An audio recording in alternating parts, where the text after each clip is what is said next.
Hello students and Jai Hind. I welcome you all to Magnet Brains, एक ऐसा platform जहां class 1 से लेकर क्लास 12 तक एंड बियॉन्ड सारा क्वालिटी एजुकेशनल कंटेंट आप लोगों तक एक्सक्लूसिवली फ्री ऑफ कॉस्ट लेकर आया जाता है। मतलब ये कि यहाँ कभी ऐसा नहीं होता कि आपको किसी एक पर्टिकुलर सब्जेक्ट के 2 या 3 चैप्टर एक्सेस करने को मिले और फिर आपसे ये बोला जाए कि बचा हुआ कंटेंट देखने के लिए आपको या तो किसी तरीके की कोई फ़ीस देना पड़ेगी या कोई पेड सब्सक्रिप्शन लेना पड़ेगा। ऐसा मैग्नेट ब्रेन्स पर नहीं होता। मैग्नेट ब्रेन्स प्रतिबद्ध है आप लोगों तक सारा quality educational content exclusively free of cost लेकर आने के लिए, जिसकी मदद से आप लोग ना सिर्फ अपने एग्जामिनेशन में अच्छे से अच्छा परफॉर्म कर सकें बल्कि अपने करियर्स में भी अच्छे से अच्छा परफॉर्म कर सकें, अच्छे अच्छे पदों पर पहुँचें और देश की तरक्की उन्नति में आप लोग भी अपना एक योगदान दें, आप भी अपना एक कंट्रीब्यूशन दें। यही मैग्नेट ब्रेन्स का ध्येय है और इसी को ध्यान में रखकर हम लोग आगे बढ़ रहे हैं। एंड इसी नोट पे हम अपने आज के सेशन की शुरुआत करेंगे। तो आज का जो हमारा सेशन है इसमें हम लोग हमारी क्लास 12 हिस्ट्री की जो पहली किताब है themes in Indian history part 1, उसके तीसरे चैप्टर या फिर यूँ बोलूँ कि थीम नंबर 3, जिसका नाम है किनशिप कास्ट एंड क्लास, इसके क्विक रिवीजन का third and final part discuss करेंगे। इसके पहले इस चैप्टर के जो क्विक रिवीजन के 2 हमारे पार्ट जा चुके हैं, उसमें हम लोगों ने क्या क्या बातें कर ली हैं। हमने ये देख लिया है कि जो हमारा समाज है उसमें जाति व्यवस्था कैसे शुरू हुई, उसमें वर्ण व्यवस्था कैसे शुरू हुई, जो आपके डिफरेंशिएशंस वगैरह थे वो कैसे आगे बढ़ते चले गए, किनशिप वगैरह के कंसेप्ट को किस तरीके के बदलाव आपको देखने के लिए मिलते हैं, और भी इससे रिलेटेड काफ़ी सारी बातें जो है हम लोगों ने इसमें डिस्कस करी थी। जो लास्ट टॉपिक हमारा लास्ट सेशन में हमने डिस्कस किया था वो था आपका डिफरेंशियल एक्सेस टू प्रॉपर्टी, जो आपका अलग सेग्रीगेशन समाज में हो गया है, उसके बेसिस पे जो डिफरेंशियल एक्सेस है वो किस तरीके से जो है अफेक्ट कर हमारे समाज को उसने किस तरीके से अफेक्ट किया और वो किस तरीके से क्रिस्टलाइज हुआ है ओवर द सेंचुरीज, वो सारी बातें हम लोगों ने कर ली थी। आज उसी के आगे से अपने डिस्कशन को शुरू करते हैं। अपना आपका जो डिस्कशन वगैरह है उसी के आगे हम लोग कंटिन्यू करेंगे और जो पहला टॉपिक हमको आज पढ़ना है वो रहेगा एक्सप्लेनिंग सोशल डिफरेंसेस। चले देखते हैं सर। तो जो पहला टॉपिक हम लोगों को आज देखना है उसका नाम है एक्सप्लेनिंग सोशल डिफरेंसेस। अब इसके पहले वाले सेशन में हम लोगों ने बातचीत कर ली थी कि कास्ट एंड क्लासेस में किस तरीके से कम्युनिटी डिवाइड हुई, इसके अलावा जो अलग अलग तरीके के क्लासिफिकेशंस आते चले गए उन सब के बारे में भी हम लोगों ने बातचीत कर ली थी।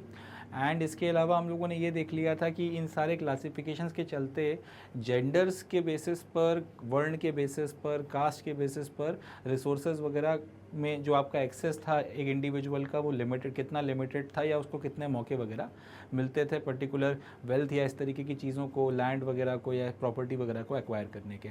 नॉर्थ में क्या स्थिति थी, साउथ में क्या स्थिति थी, ये सारी बातें हम लोगों ने समझ ली थी। उसी के आगे से हम लोगों को डिस्कशन वगैरह अपना कंटिन्यू करना है। तो ये जो एक्सप्लेनिंग सोशल डिफरेंसेस का टॉपिक है इसमें अब हम लोग ये देखेंगे कि उस टाइम पीरियड में, जिस टाइम पीरियड की हम लोग बातचीत कर रहे हैं, मतलब हमारा 6th बिफोर कॉमन एरा से 6th कॉमन एरा के बीच का जो ये 1200 साल का टाइम पीरियड है, इस टाइम पीरियड में धर्मसूत्र एंड धर्मशास्त्रों में हमने अपनी सोसाइटी को कोडिफाई कर दिया था। हमारा जो समाज था उसका क्लासिफिकेशन बाकायदा धर्मसूत्रों के बेसिस पे, धर्मशास्त्रों के बेसिस पे कर दिया गया था। मनुस्मृति एक सबसे इम्पॉर्टेंट धर्मसूत्र या धर्मशास्त्र के रूप में निकल कर आया एंड मनुस्मृति के बेसिस पर फिर हम लोगों को ये भी पता चलता है जो अलग अलग क्लासिफिकेशन में अलग अलग कैटेगरी पे लोग थे तो किसकी क्या ड्यूटीज़ थी, किसके लिए क्या डूज थे एंड क्या डोंट्स थे, ये सारी बातें हम लोगों ने कर रखी हैं।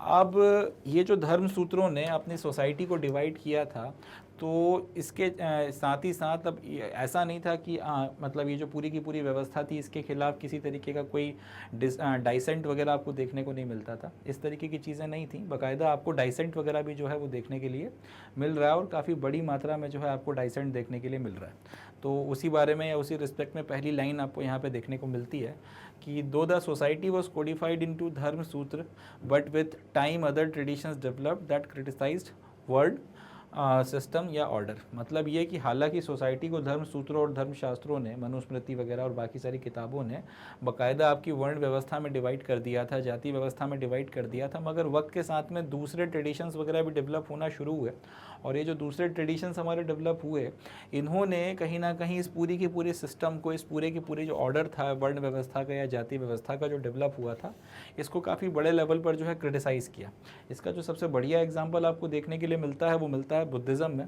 और बुद्धिज़्म में भी जो सबसे शुरुआती या अर्ली बुद्धिज़्म आप कह सकते हैं उसमें आपको वर्ण व्यवस्था का सबसे, आप कह सकते हैं क्रिटिसिज्म, जो सबसे शुरुआती क्रिटिसिज्म जो है वो देखने के लिए मिलता है। ठीक है जी। बुद्धिस्ट जो थे उन्होंने हालांकि इस बात को रिकॉग्नाइज किया था कि समाज में भाई डिफरेंसेस तो हैं, इस बात से इनकार नहीं किया जा सकता। हम ये नहीं बोलते कि समाज में फ़र्क नहीं है या समाज में डिफरेंसेस नहीं है, समाज में डिफरेंसेस हैं। बुद्धिस्ट ने इस चीज़ को माना था और बहुत खुलकर माना था, मगर साथ ही साथ उन्होंने एक बात और कह दी थी कि मगर ये जो सारे के सारे डिफरेंसेस वगैरह हैं उन्होंने इनको नेचुरल रिगार्ड नहीं किया था। बहुत इंपॉर्टेंट बात है, याद रखिएगा। धर्म सूत्रों ने और धर्मशास्त्रों ने भी ये बात को माना था या बोला था कि सोसाइटी जो है उसमें डिफरेंस है, ठीक है जी।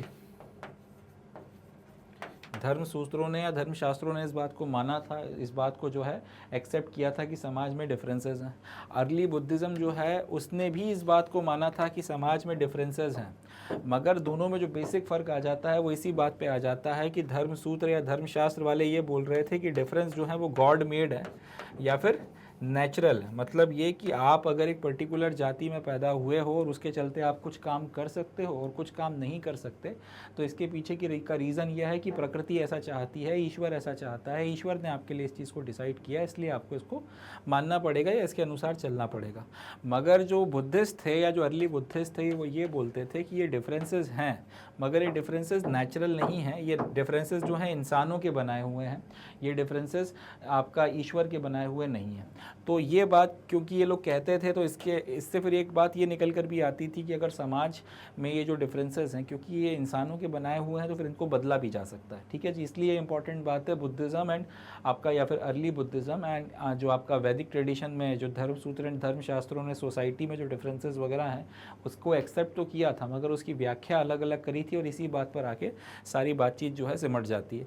साथ ही साथ बुद्धिस्ट में या फिर अर्ली बुद्धिज़्म की एक बहुत इंपॉर्टेंट बात जो उसको धर्म सूत्रों से धर्मशास्त्रों का जो सोशल ऑर्डर जो इस्टेब्लिश किया गया था उससे अलग करती है, वो यह है कि इन्होंने इस क्लेम को भी रिजेक्ट कर दिया था कि आपको जो स्टेटस है वो बर्थ के बेसिस पे मिलेगा, यानी कि एक सर्टेन कास्ट में या सर्टेन वर्ल्ड में अगर आपका जन्म हो गया है तो उसके बेसिस पर अब आपके लिए कुछ चीज़ें जो हैं वो करना लाजमी हो गई हैं और कुछ चीज़ें जो हैं उनको करना आपके लिए एकदम फॉरबिडन कर दिया गया है, क्योंकि आप एक सर्टेन तरीके की कास्ट में या फिर एक सर्टेन तरीके के वर्ल्ड में पैदा हुए हो और इसलिए आपके ऊपर ये डूज या फिर ये जो डोंट्स वगैरह हैं वो लागू होते हैं। ये जो पूरी की पूरी व्यवस्था है या जो पूरा का पूरा स्टेटस का जो ये आइडिया है बर्थ के बेसिस पे, इस पूरी की पूरी चीज़ को जो है बुद्धिस्ट ने नकार दिया था, सिरे से नकार दिया था। और यहीं पे एक बेसिक डिफरेंस जो है आपको जो अर्ली वैदिक सोसाइटी या फिर अर्ली वैदिक सोसाइटी भी नहीं कहना चाहिए, जो 6th century before common era के बाद से जो एक आपको वैदिक सिस्टम देखने को मिल रहा था और बुद्धिज़्म जो व्यवस्था निकल कर आई थी, इसमें जो बेसिक डिफरेंस है वो यहीं पर समझ में आ जाता है। तो याद रखिएगा, अगर आपको लिखने को आता है कि ये जो अर्ली टाइम पीरियड में जो सनातन व्यवस्था चल रही थी या जो वैदिक सिस्टम चल रहा था और बुद्धिज़्म जो चल रहा था, उनका सोसाइटी के में जो डिस्क्रिमिनेशन या डिस्टिंक्शन था उसको लेकर क्या विचार थे, तो याद रखना है बुद्धिज़्म ने और आपका वैदिक फिलॉसफी दोनों ने जो है आपके डिफरेंसेस वगैरह को एक्सेप्ट किया था, मगर बेसिक डिफरेंस ये माना था, एक बोल रहा था कि नेचुरल है और दूसरा बोल रहा था कि नेचुरल नहीं है। साथ ही साथ बुद्धिज़्म ने रिजेक्ट कर दिया था इस क्लेम को भी कि आपका जो स्टेटस है वो बर्थ के बेसिस पर डिसाइड होता है। चलें आगे बढ़ते हैं। Buddhists developed an alternative understanding of social inequalities and of the institutions required to regulate social conflicts. तो कहने का मतलब ये बनता है कि जो बुद्धिस्ट थे उन्होंने ये जो पूरी की पूरी आपकी सनातन व्यवस्था थी या जो धर्म सूत्रों ने जो व्यवस्था डेवलप करी थी सोशल ऑर्डर की, उससे अलग एक अल्टरनेटिव अंडरस्टैंडिंग जो है सोशल इनइक्वालिटीज़ के लिए डेवलप करी। मतलब समाज में जो एक आपको एक इनइक्वालिटीज़ देखने के लिए मिल रही थी कि कोई जो है वो हाई स्टेटस में माना जाता था, कोई जो है वो लो स्टेटस में माना जाता था। इस तरीके से जो अलग अलग आपकी हाई और लो स्टेटस की सारी ये कहानी चल रही थी, तो इसकी एक अंडरस्टैंडिंग या एक एक्सप्लेनेशन तो आपको धर्म सूत्रों ने दिया था। बुद्धिस्ट जो हैं उन्होंने इनइक्वालिटीज़ को पहले तो माना कि हाँ ये एग्जिस्ट करती हैं और उसके बाद में अपना खुद का फिर एक अल्टरनेटिव एक्सप्लेनेशन इस चीज़ को दिया। और साथ ही साथ इन सोशल कन्फ्लिक्ट्स को रेगुलेट करने के लिए क्या इंस्टीट्यूशंस वगैरह होने चाहिए उसको भी लेकर अपनी एक अलग तरीके की व्याख्या इन्होंने दी। अब ये चीज़ समझने के लिए हम लोग बुद्धिस्ट टेक्स्ट का एक एग्जाम्पल लेंगे जिसकी मदद से हमको ये बहुत अच्छे से समझ में आएगा कि किस तरीके की जो है सोशल रियलिटीज़ वगैरह को लेकर उनका क्या अंडरस्टैंडिंग थी या सोशल रियलिटीज़ को लेकर वो किस तरीके का थॉट प्रोसेस रखते थे, वो हमको थोड़ा सा अब यहाँ पर समझ में आएगा। सुत्त पिटक जो है बुद्धिस्ट का एक टेक्स्ट है, उसमें एक एग्जाम्पल दिया हुआ है या उसमें एक मिथ बताया हुआ है। उस मिथ की मदद से हम लोग इस बात को बहुत अच्छे से समझ पाएंगे कि क्या जो है सोशल इनइक्वालिटीज़ हैं और किस तरीके से उनका एक्सप्लेनेशन बुद्धिस्ट जो है उन्होंने किया था। तो सुत्त पिटक का जो मिथ है वो आपका अगला टॉपिक है।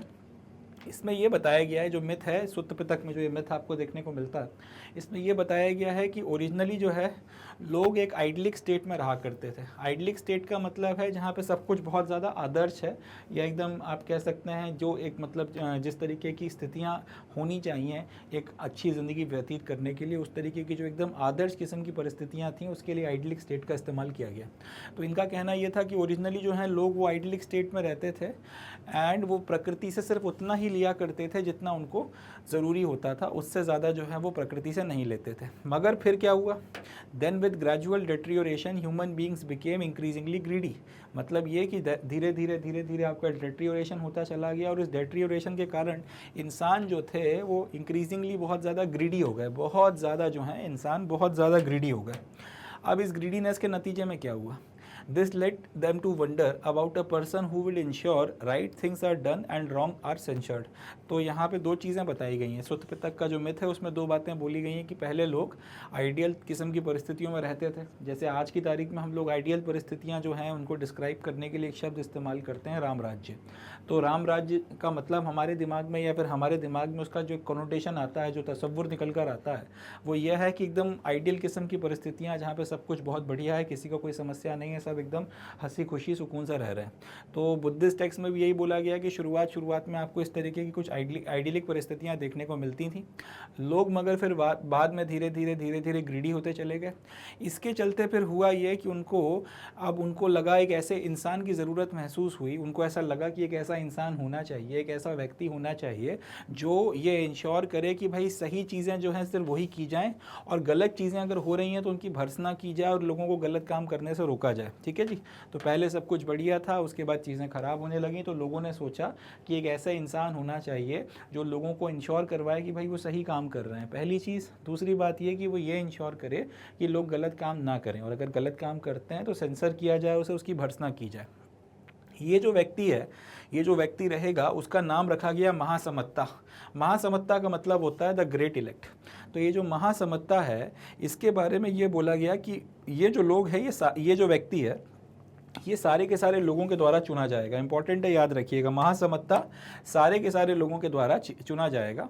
एंड उसके बाद में उसकी जो सर्विसेज वगैरह वो करेगा, उसके बदले में उसको लोग जो हैं अपना जो भी चावल वगैरह है उसमें से एक हिस्सा अपना देंगे। इंपॉर्टेंट है, he will be given a proportion of rice by the people for his services. Important point है, इसको अपने जो भी एक प्रपोर्शन जो है राइस का लोगों के द्वारा दिया जाएगा उसकी सर्विसेज वगैरह के बदले में। ठीक है, ये बात इन्होंने यहाँ पे कह के ख़त्म कर दी।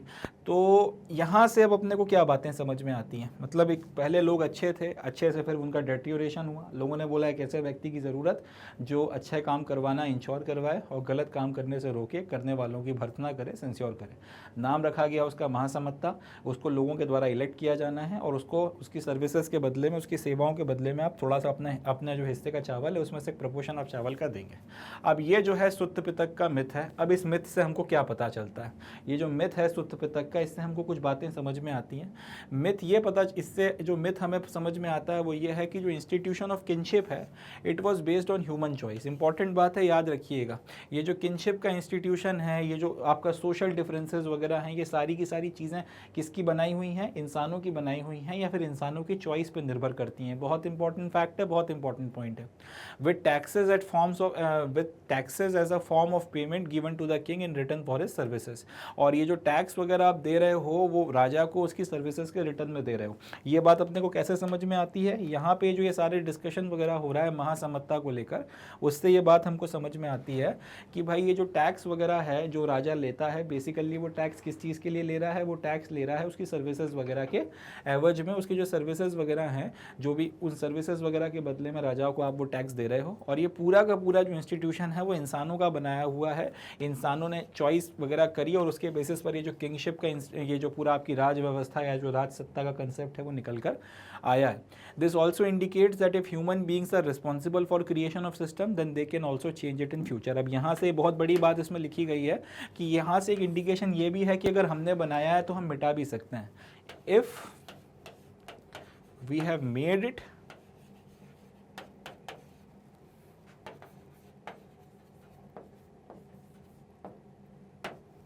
then we can ऑल्सो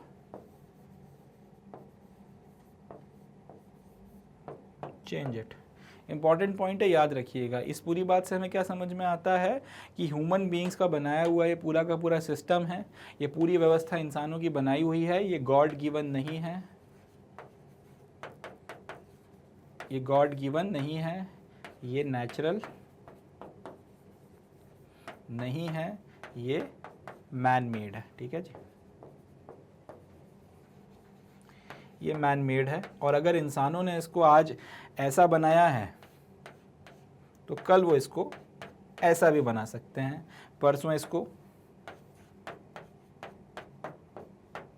ऐसा भी बना सकते हैं। कहने का मतलब ये है चेंज कर सकते हैं। बात को समझिएगा, कहने का मतलब सिर्फ इतना सा है कि इसको चेंज कर सकते हैं। इंपॉर्टेंट फैक्ट है।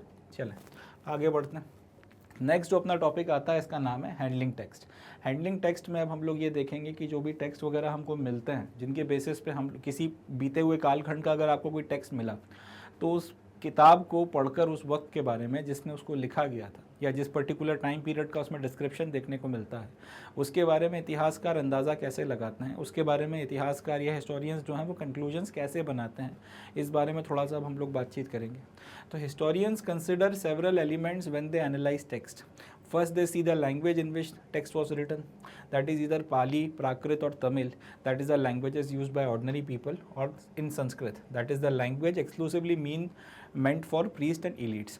तो हैंडलिंग टेक्स्ट में हम लोगों को क्या बातें करनी है, हमको ये देखना है कि अगर किसी वक्त में कोई किताब थी, कोई अगर किसी वक्त का किसी पर्टिकुलर कालखंड का टेक्स्ट अगर आपको देखने को मिलता है, तो ये जो पर्टिकुलर किताब है, ये जो पर्टिकुलर टेक्स्ट है, पर्टिकुलर कालखंड में अगर आपको देखने को मिलता है, तो इसकी मदद से हम लोग उस पर्टिकुलर टाइम पीरियड के बारे में, उस पर्टिकुलर टाइम पीरियड के बारे में हम लोग कैसे अंदाज़ा लगाएंगे, इसके बारे में हमको बातचीत करनी है। इस पर्टिकुलर टाइम पीरियड के बारे में हम लोग कैसे अंदाज़ा लगाएंगे, इसके बारे में हमको बातचीत करनी है। तो हिस्टोरियंस जो हैं वो कई सारे एलिमेंट्स को कंसिडर करते हैं जब किसी टेक्स्ट वगैरह को एनालाइज किया जाता है। ठीक है जी, हिस्टोरियंस कई सारी बातों को कंसिडर करते हैं जब किसी टेक्स्ट का एनालिसिस वगैरह किया जाता है। इंपॉर्टेंट पॉइंट है, याद रखिएगा। हिस्टोरियंस कई सारी बातों को, कई सारे फैक्टर्स को एनालाइज करते हैं जब एक पर्टिकुलर टेक्स्ट को पढ़ना होता है। सबसे पहले तो आप ये देखते हो कि वो भाषा कौन सी है जिसमें वो टेक्स्ट लिखा गया है। इंपॉर्टेंट पॉइंट है। सबसे पहले आप ये देखेंगे कि वो लैंग्वेज कौन सी है जिसमें वो टेक्स्ट लिखा गया है, यानी कि वो पाली में लिखा गया है, प्राकृत में लिखा गया है, तमिल में लिखा गया है या फिर संस्कृत में लिखा गया है। अगर वो पाली में, प्राकृत में, तमिल भाषा में लिखा गया है, इसका मतलब ये उस भाषा में लिखा गया है जो ऑर्डिनरी लोगों के द्वारा इस्तेमाल की जाती थी। अब अगर एक बार आपको ये बात समझ में आती है कि यार ये जो भाषा में टेक्स्ट लिखा गया है, इस भाषा में तो सामान्य लोग बात करते थे, इसका मतलब सामान्य लोगों को ध्यान में रखकर कि सामान्य लोग या तो इसको पढ़ सकें या फिर जो सामान्य लोग हैं उनको पढ़कर ये सुनाया जा सके और उनको अच्छे से समझ में आ जाए, क्योंकि ये टेक्स्ट उनकी भाषा में है। इन सारी बातों को ध्यान में रखकर उस टेक्स्ट को लिखा गया। मगर इसी की जगह अगर वो संस्कृत में लिखा गया, इसका मतलब ये क्योंकि भाषा एक्सक्लूसिवली आपके जो प्रीस्ट होते थे उनके लिए और इलीट्स के लिए थी, ये लैंग्वेज में जनरली आपकी या तो इलीट्स बात करते थे या फिर प्रीस्ट वगैरह जो है इस लैंग्वेज का इस्तेमाल करते थे। तो हो सकता है कि ये जो टेक्स्ट है फिर वो शायद लोगों को ध्यान में रख के ना लिखा गया हो, ये शायद आपकी राज व्यवस्था की किसी पर्टिकुलर एलिमेंट को ध्यान में रखकर लिखा गया हो, एडमिनिस्ट्रेशन वगैरह किस तरीके से चलाना है उस बात को ध्यान में रखकर लिखा गया हो। इन सारी बातों को कंसिडरेशन में रखकर अगर लिखा गया होगा तो इससे आपको फिर कुछ एक अंदाज़ा लगेगा। तो ये याद रखिएगा, लैंग्वेज ऑफ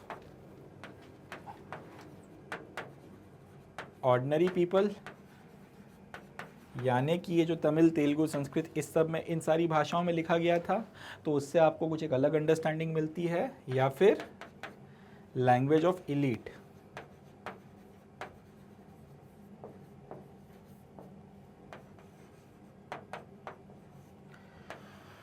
उसमें अगर लिखा गया था तो फिर इससे हमको कुछ और बात समझ में आती है। ये दोनों बातें याद रखने वाली हैं कि अगर ये सामान्य भाषा में लिखा गया था तो फिर इस टेक्स्ट को अलग तरीके से कंसिडर किया जाएगा, अगर इसको संस्कृत में लिखा गया था तो फिर इसको कुछ अलग तरीके से कंसिडर किया जाएगा।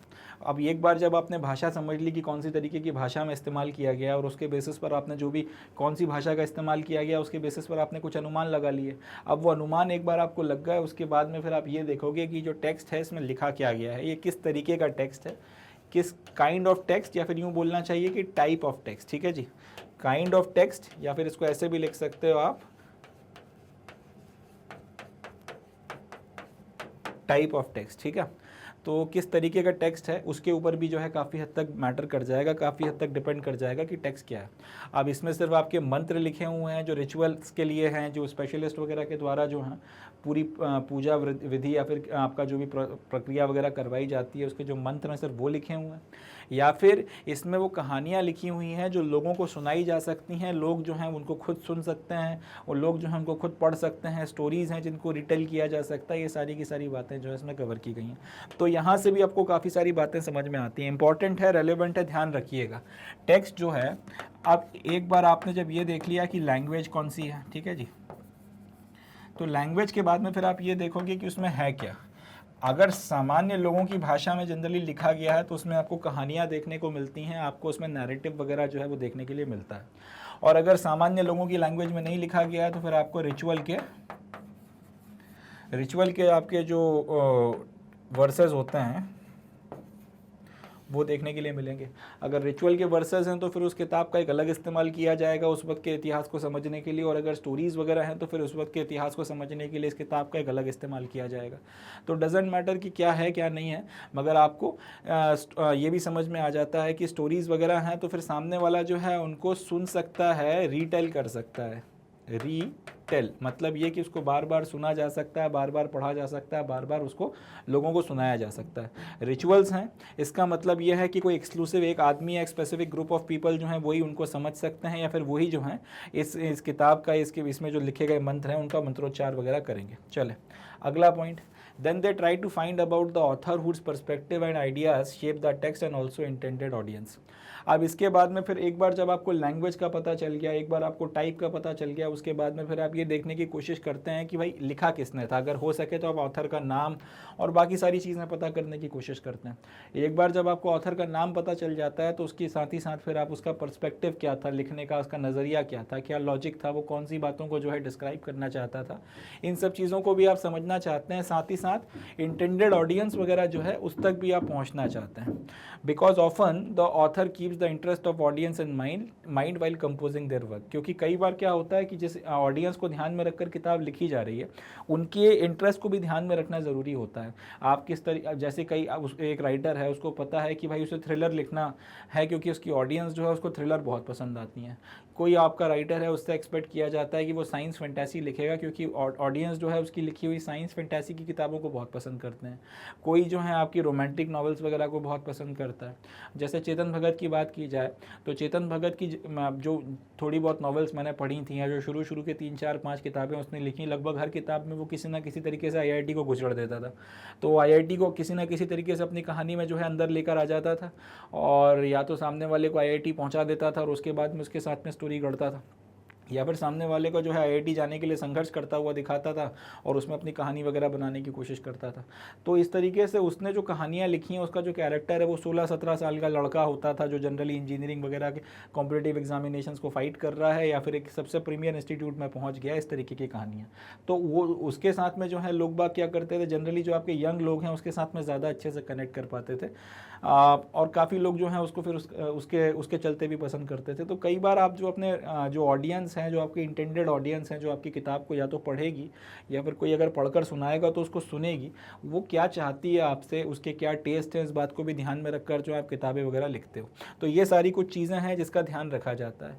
एंड लास्ट में फिर हम लोग ये देखने की कोशिश करते हैं, then they try to ascertain the possible date of composition और compilation of the text as well as the place where they may have been composed. And last में फिर आप क्या कोशिश करते हो, आप फिर फाइनली ये कोशिश करते हो कि ये जो टेक्स्ट वगैरह है इसको कब लिखा गया होगा, हम लोग उसकी डेट वगैरह जो है उसको असर्टेन करने की कोशिश करते हैं। एंड साथ ही साथ हम लोग ये पता करने की कोशिश करते हैं कि इसको कहाँ पर जो है लिखा गया था। ठीक है जी, यानी कि हम लोग को आप एग्जैक्ट आपको डेट पता नहीं चलती है, जनरली फिर हम लोग टाइम पीरियड पता लगाते हैं। जो यहाँ पे लिखा गया है कि पॉसिबल डेट, तो पॉसिबल डेट का मतलब एग्जैक्ट डेट नहीं है, इसका मतलब होता है टाइम पीरियड। याद रखिएगा इस बात को, इसका क्या मतलब होता है, इसका मतलब होता है टाइम पीरियड। हम लोग टाइम पीरियड जो है उसको पता लगाने की कोशिश करते हैं। जैसे मैंने आपको बोल दिया कि ये किताब जो है मनुस्मृति, ये 2nd बिफोर कॉमन एरा से लेके सेकंड कॉमन एरा के बीच में कभी भी लिखी गई हो सकती है। तो second common era, first common era, second before common era, first before common era यानी कि आपके 200 साल, और first common era and second common era यानी कि 200 साल। मतलब ये किताब अब एग्जैक्ट किस दिन लिखी गई थी, तारीख और टाइम तो आप नहीं बता पाओगे, मगर आपने एक अनुमान लगा लिया कि इन 400 सालों के बीच में जो है इसको लिखा गया होगा। क्योंकि कई बार क्या होता है, किसी पर्टिकुलर कोई घटना होती है जिसके बारे में हमको पता रहता है कि वो इस साल में या फिर इस टाइम पीरियड में घटी थी, इस शताब्दी में घटी थी। अब अगर उस घटना का कोई जिक्र आपको देखने को मिल जाए किसी किताब में, या फिर उस घटना से रिलेटेड या उस घटना के पहले की जो परिस्थितियाँ थी, उसके बाद के जो कंसिक्वेंसेस बने, उन सब के बारे में कुछ जानकारी मिल जाए, तो इसके बेसिस पे हम लोग एक अंदाज़ हमको समझ में आ जाता है कि ये किताब और वो घटना जो है आसपास की है। तो इसकी मदद से भी जो है कई बार हम लोग अंडरस्टैंडिंग वगैरह लगा लेते हैं। तो टाइम पीरियड वगैरह हो गया, उसके बाद में फिर हम लोग प्लेस पता करने की कोशिश करते हैं कि कौन सा शहर है, कौन सी जगह है, इस तरीके के जो अनुमान वगैरह है उन सबको लगाकर जो है पता करने की कोशिश की जाती है कि ये कहाँ पे लिखी गई थी। तो ये सारी की सारी चीज़ें जो हैं पता की जाती हैं, और इसकी मदद से फिर जो है इन सारी बातों का जब असेसमेंट हो जाता है तो उसके बाद ही हिस्टोरियंस जो हैं इस पूरे कंटेंट वगैरह के बेसिस पे या जो भी बातें उनको समझ में आती हैं उसका कोई हिस्टोरिकल सिग्निफिकेंस निकालने की कोशिश करते हैं। और यही बात जो है कहीं ना, this is particularly difficult task for a test as complex as Mahabharata. तो ये सारी की सारी चीज़ें किसी भी किताब के साथ में आपको करना पड़ती हैं अगर आप उससे कोई हिस्टोरिकल रेलेवेंस या हिस्टोरिकल सिग्निफिकेंस निकालना चाहते हैं। और इस तरीके के काम जब ये सारे के सारे ऑपरेशंस आप एक महाभारत जैसी किताब पे करते हो तो फिर यहाँ पे काफ़ी सारे इश्यूज़ वगैरह खड़े हो जाते हैं। तो ध्यान रखना है हम लोग बेसिकली यहाँ पे क्या क्या चीज़ें कर रहे हैं। सबसे पहले हमने ये देखा कि कौन सी भाषा में लिखा गया है, उससे हमको ये समझ में आएगा कि लोगों की भाषा है या एलिट्स की भाषा है। उससे कुछ हद तक अंडरस्टैंडिंग मिलती है कि क्या बात को ध्यान में रखकर, किन लोगों को ध्यान में रखकर, किन भावों को ध्यान में रखकर किताब को लिखा गया है। उसके बाद में फिर हम लोग ये देखते हैं कि वो किस तरीके का टेक्स्ट है, उसमें कहानियाँ हैं, उसमें मंत्र हैं वगैरह वगैरह। उसके बाद में फिर हम लोग ये देखने की कोशिश करते हैं कि आपका जो राइटर है वो कौन था, और उसकी मदद से फिर हम लोग उसका पर्सपेक्टिव समझने की कोशिश करते हैं। वो किस टेस्ट को ध्यान में रखकर किताबें लिखता था उसको समझने की कोशिश करते हैं। उसके बाद में फिर हम लोग ये देखने की कोशिश करते हैं कि भाई ये जो डेट है इस किताब को लिखने का जो टाइम पीरियड है वो क्या है। और इसके बाद लास्ट में फिर हम लोग ये देखते हैं कि ये कंपोजिशन या कंपाइलेशन जो टेक्स्ट का हुआ है ये कब, वो टाइम पीरियड कौन सा था जिसमें इसको कंपोज किया गया होगा। इन सारी बातों को देख चुकने के बाद में जो हम लोग को हिस्टोरिकल सिग्निफिकेंस वगैरह निकालते हैं इसमें से। और ये सारा का सारा काम अगर हम देखेंगे तो महाभारत जैसे टेक्स्ट वगैरह के रिस्पेक्ट में बहुत ज़्यादा कॉम्प्लेक्स हो जाता है। अब महाभारत की अगर हम बात करेंगे तो जनरली महाभारत के तो बहुत सी लैंग्वेजेस में बहुत सारे वर्जन्स मिलते हैं। अब यहाँ पे फिर इस बात को समझना मुश्किल हो जाता है कि ओरिजिनल वर्जन कौन सा रहा होगा, ओरिजिनल वर्जन कौन सी कितना भाषा में लिखा गया होगा। मगर फिर भी हम लोग जो वर्जन्स यहाँ पे आपका देख रहे हैं वो कौन सा है, संस्कृत है। मगर इसके अलावा आपके दूसरे लैंग्वेजेस वगैरह के भी वर्जन्स मौजूद हैं। तो जो पहला सवाल था कि हम लोग क्या देखते हैं, हम लोग लैंग्वेज देखते हैं किस में लिखा गया है। तो यहाँ पर एक प्रश्न चिन्ह लग जाता है। अब हमको पता ही नहीं है कि ओरिजिनल लैंग्वेज कौन सी है। ठीक है जी, हमको ये नहीं पता ना कि ओरिजिनल लैंग्वेज जो है वो कौन सी है। हमको ये नहीं पता कि महाभारत को ओरिजिनल कौन सी लैंग्वेज में लिखा गया था। तो जो सारी चीज़ें हैं जिसकी मदद से हम लोग टेक्स्ट को हैंडल करते हैं ताकि उसकी मदद से कोई हिस्टोरिकल सिग्निफिकेंस की बात हम लोग पता कर सकें, तो उसका जो पहला पैरामीटर है उसी को कहीं ना कहीं महाभारत जो है अंगूठा दिखा देती है, या फिर महाभारत उस पहले पैरामीटर के बेसिस पर एनालाइज नहीं की जा सकती। क्योंकि आपको, हालांकि हम लोगों ने यहाँ पे ये देखा है कि संस्कृत के टेक्स्ट वगैरह को कंसिडरेशन में लिया गया, मगर ऐसा नहीं था कि सिर्फ संस्कृत में इसके टेक्स्ट वगैरह आपको देखने को मिले, दूसरे वर्जन्स वगैरह भी आपको देखने के लिए मिले। इसके अलावा संस्कृत जो महाभारत में इस्तेमाल की गई है, अब यहाँ पर भी एक इंटरेस्टिंग बात आ जाती है कि महाभारत में जो संस्कृत इस्तेमाल की गई है, और ये एमसीक्यू का सवाल बनता है, यहाँ से याद रखिएगा, यहाँ से एक एमसीक्यू वगैरह बनता है। जो महाभारत में जो लिखने में जो संस्कृत इस्तेमाल की गई है ये बड़ी सिंपल संस्कृत है। वेद वगैरह को अगर आप कंपेयर करोगे, चारों वेदों को लिखने में जो संस्कृत इस्तेमाल की गई है, या हम लोगों ने चैप्टर नंबर 2 में जो प्रयाग प्रशस्ति या फिर इस तरीके की दूसरी जो प्रशस्तिज वगैरह के बारे में बातचीत करी थी, उनमें जो संस्कृत इस्तेमाल की गई है उसकी अपेक्षा यहाँ पर जो संस्कृत आपको देखने को मिलती है वो बहुत सिंपल है। एंड इनफैक्ट ये भी एक बात है कि शायद ये संस्कृत बहुत ज़्यादा वाइडली समझी भी जाती थी, या फिर महाभारत जो इतना ज़्यादा समझी गई, महाभारत जो इतना ज़्यादा बड़े लेवल पे फैल गई, महाभारत जिसका कहीं ना कहीं हमारे पूरे के पूरे हिस्ट्री के साथ में एक बहुत बड़ा जुड़ाव जो है, उसके पीछे की शायद वजह भी यही थी कि क्योंकि ये संस्कृत में लिखी गई थी और जो संस्कृत इस्तेमाल की गई थी वो बड़ी सिंपल थी, तो लोगों को एक तो आसानी से समझ में आ जाती थी, और क्योंकि वो आसानी से समझ में आ जाती जाती थी, तो फिर शायद ये हुआ होगा कि उस संस्कृत, क्योंकि वो आसानी से समझ में आ जाती थी, तो उसका जो है दूसरी भाषाओं में ट्रांसलेशन वगैरह भी जो है आराम से हो गया होगा। इन सारी वजूहत के चलते, इन सारे रीजंस के चलते कहीं ना कहीं ये टेक्स्ट वगैरह जो है बहुत बड़े लेवल पर फैला है। इसका भी एक हमको जो है अंडरस्टैंडिंग या फिर एक सबूत या एक हमको समझ मिलती है। अगली बात अब हम लोग करेंगे कंटेंट के बारे में। तो नेक्स्ट बात अब हमको करनी है महाभारत का जो कंटेंट है उसके बारे में। देखिए, हिस्टोरियंस इस तरीके के जो भी आपके टेक्स्ट होते हैं जिसकी मदद से हम लोग किसी पर्टिकुलर टाइम पीरियड के इतिहास के बारे में कुछ जान सकते हैं या फिर कुछ अनुमान लगा सकते हैं, उसमें जो भी कंटेंट हमको मिलता है उस कंटेंट को हिस्टोरियंस दो कैटेगरीज में डिवाइड करते हैं। पहली जो कैटेगरी होती है वो होती है नैरेटिव, और दूसरी जो कैटेगरी होती है वो होती है डाइडैक्टिक। ठीक है, याद रखिएगा। हिस्टोरियंस क्या करते हैं, जितना भी आपका कंटेंट वगैरह होता है इसको दो कैटेगरी में डिवाइड करते हैं। किस तरीके के टेक्स्ट वगैरह का, कोई भी आपका नॉर्मल टेक्स्ट अगर आप ले लो उसकी बात कर लीजिए, या फिर किसी भी हिस्टोरिकल टेक्स्ट की बात कर लें,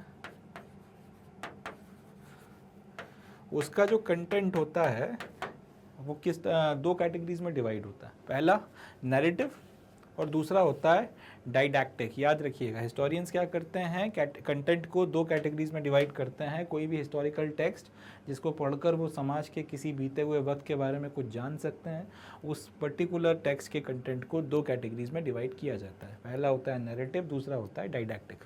नैरेटिव का मतलब क्या होता है, नैरेटिव का मतलब होता है वो सेक्शन जिसमें कहानियाँ होती हैं, यानी कि अगर आपके पास में एक ऐसा टेक्स्ट है जिसमें कुछ कहानियों का जिक्र है, तो वो जो सारी की सारी कहानियाँ हैं वो नैरेटिव की कैटेगरी में आ जाएंगी। ठीक है जी।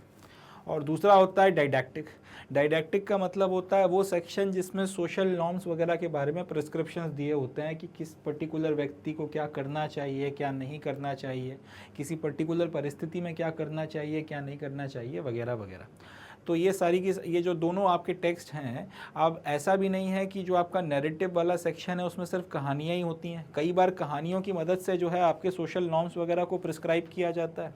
इसी तरीके से सोशल नॉर्म्स के प्रिस्क्रिप्शंस कई बार आपकी कहानियों की मदद से जो है दिए जाते हैं। तो नैरेटिव और डाइडैक्टिव वाटर टाइट कंटेंट कंपार्टमेंटलाइजेशन नहीं है कि जो चीज़ नैरेटिव है उसमें डाइडैक्टिक का सेक्शन नहीं आ सकता और जो चीज़ डाइडैक्टिक है उसमें नैरेटिव का सेक्शन नहीं आ सकता। ऐसा नहीं होता है, याद रखिएगा, बहुत इंपॉर्टेंट बात है।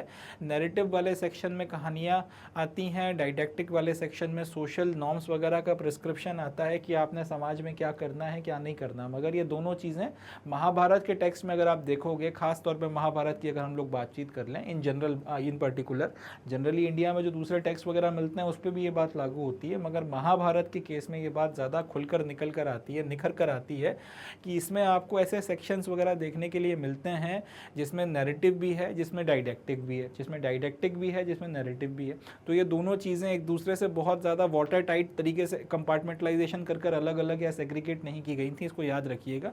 कई बार आपका जो डाइडैक्टिक सेक्शन है उसमें स्टोरीज भी होती हैं और कई बार आपका जो नैरेटिव वाला हिस्सा है उसमें आपको सोशल मैसेजिंग भी देखने के लिए मिलती है। इसका एक बड़ा अच्छा एग्जाम्पल हम लोग उठा सकते हैं, आपका जो बार बार एक महाभारत की अगर आप बात करेंगे तो उसमें बार बार एक चीज़ का जिक्र आता है, वो है कि आपको अपने धर्म का पालन करना है। अब धर्म का मतलब आज की तारीख में हम लोग रिलीजन समझते हैं, मगर ऐसा नहीं होता। धर्म का मतलब होता है, अगर आप महाभारत के कंटेक्स्ट में देखें या फिर धर्म का अगर आप एक्चुअल मतलब देखें तो उसका मतलब बनता है ड्यूटी।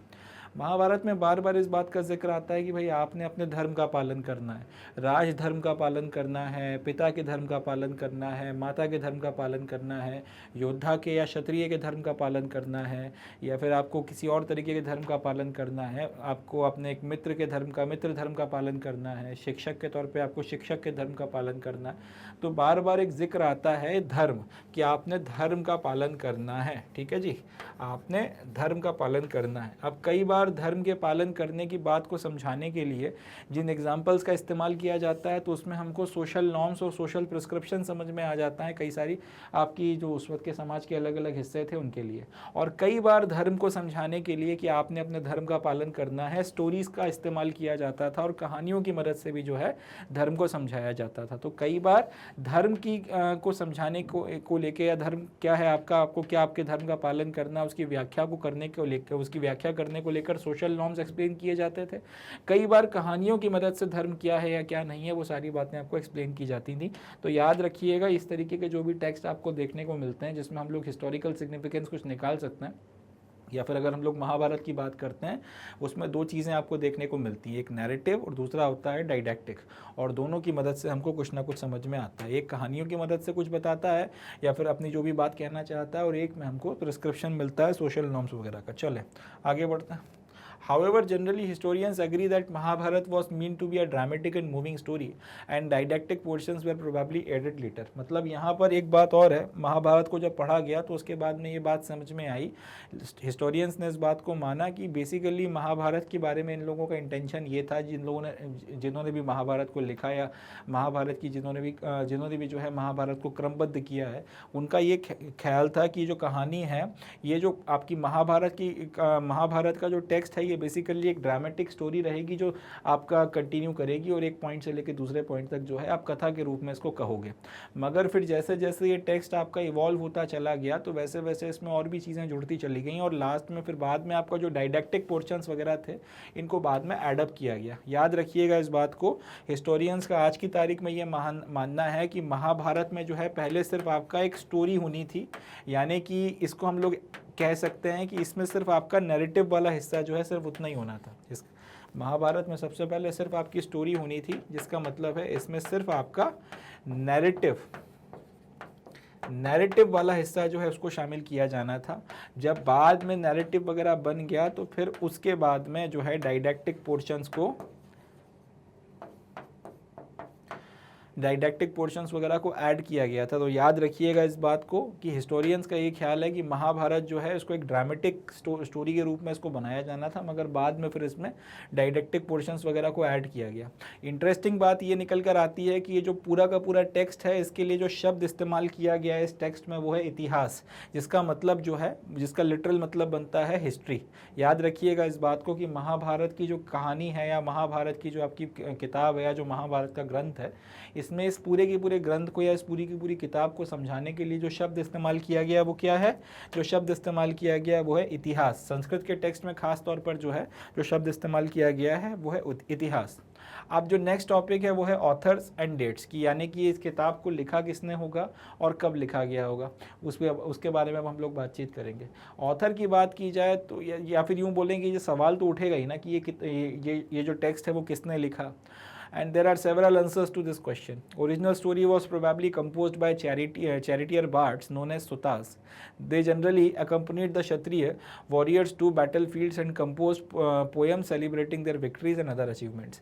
तो ये जो सवाल है कि ये टेक्स्ट किसने लिखा है, इसके जवाब कई सारे बनते हैं, मगर इसका जो सबसे एक्सेप्टेड आंसर आपके हिस्टोरियंस ने आज की तारीख में एक्सेप्ट किया है वो ये है कि ये टेक्स्ट की जो ओरिजिनल कहानी है, इस ओरिजिनल कहानी को सबसे पहले जो सूत हुआ करते थे उन्होंने इसको गढ़ा है। इंग्लिश में इसके लिए जो शब्द यहाँ पर इस्तेमाल किया गया है वो है सुतास, मगर इसको अगर हम लोग हिंदी में पढ़ेंगे तो ये शब्द बनता है सूत।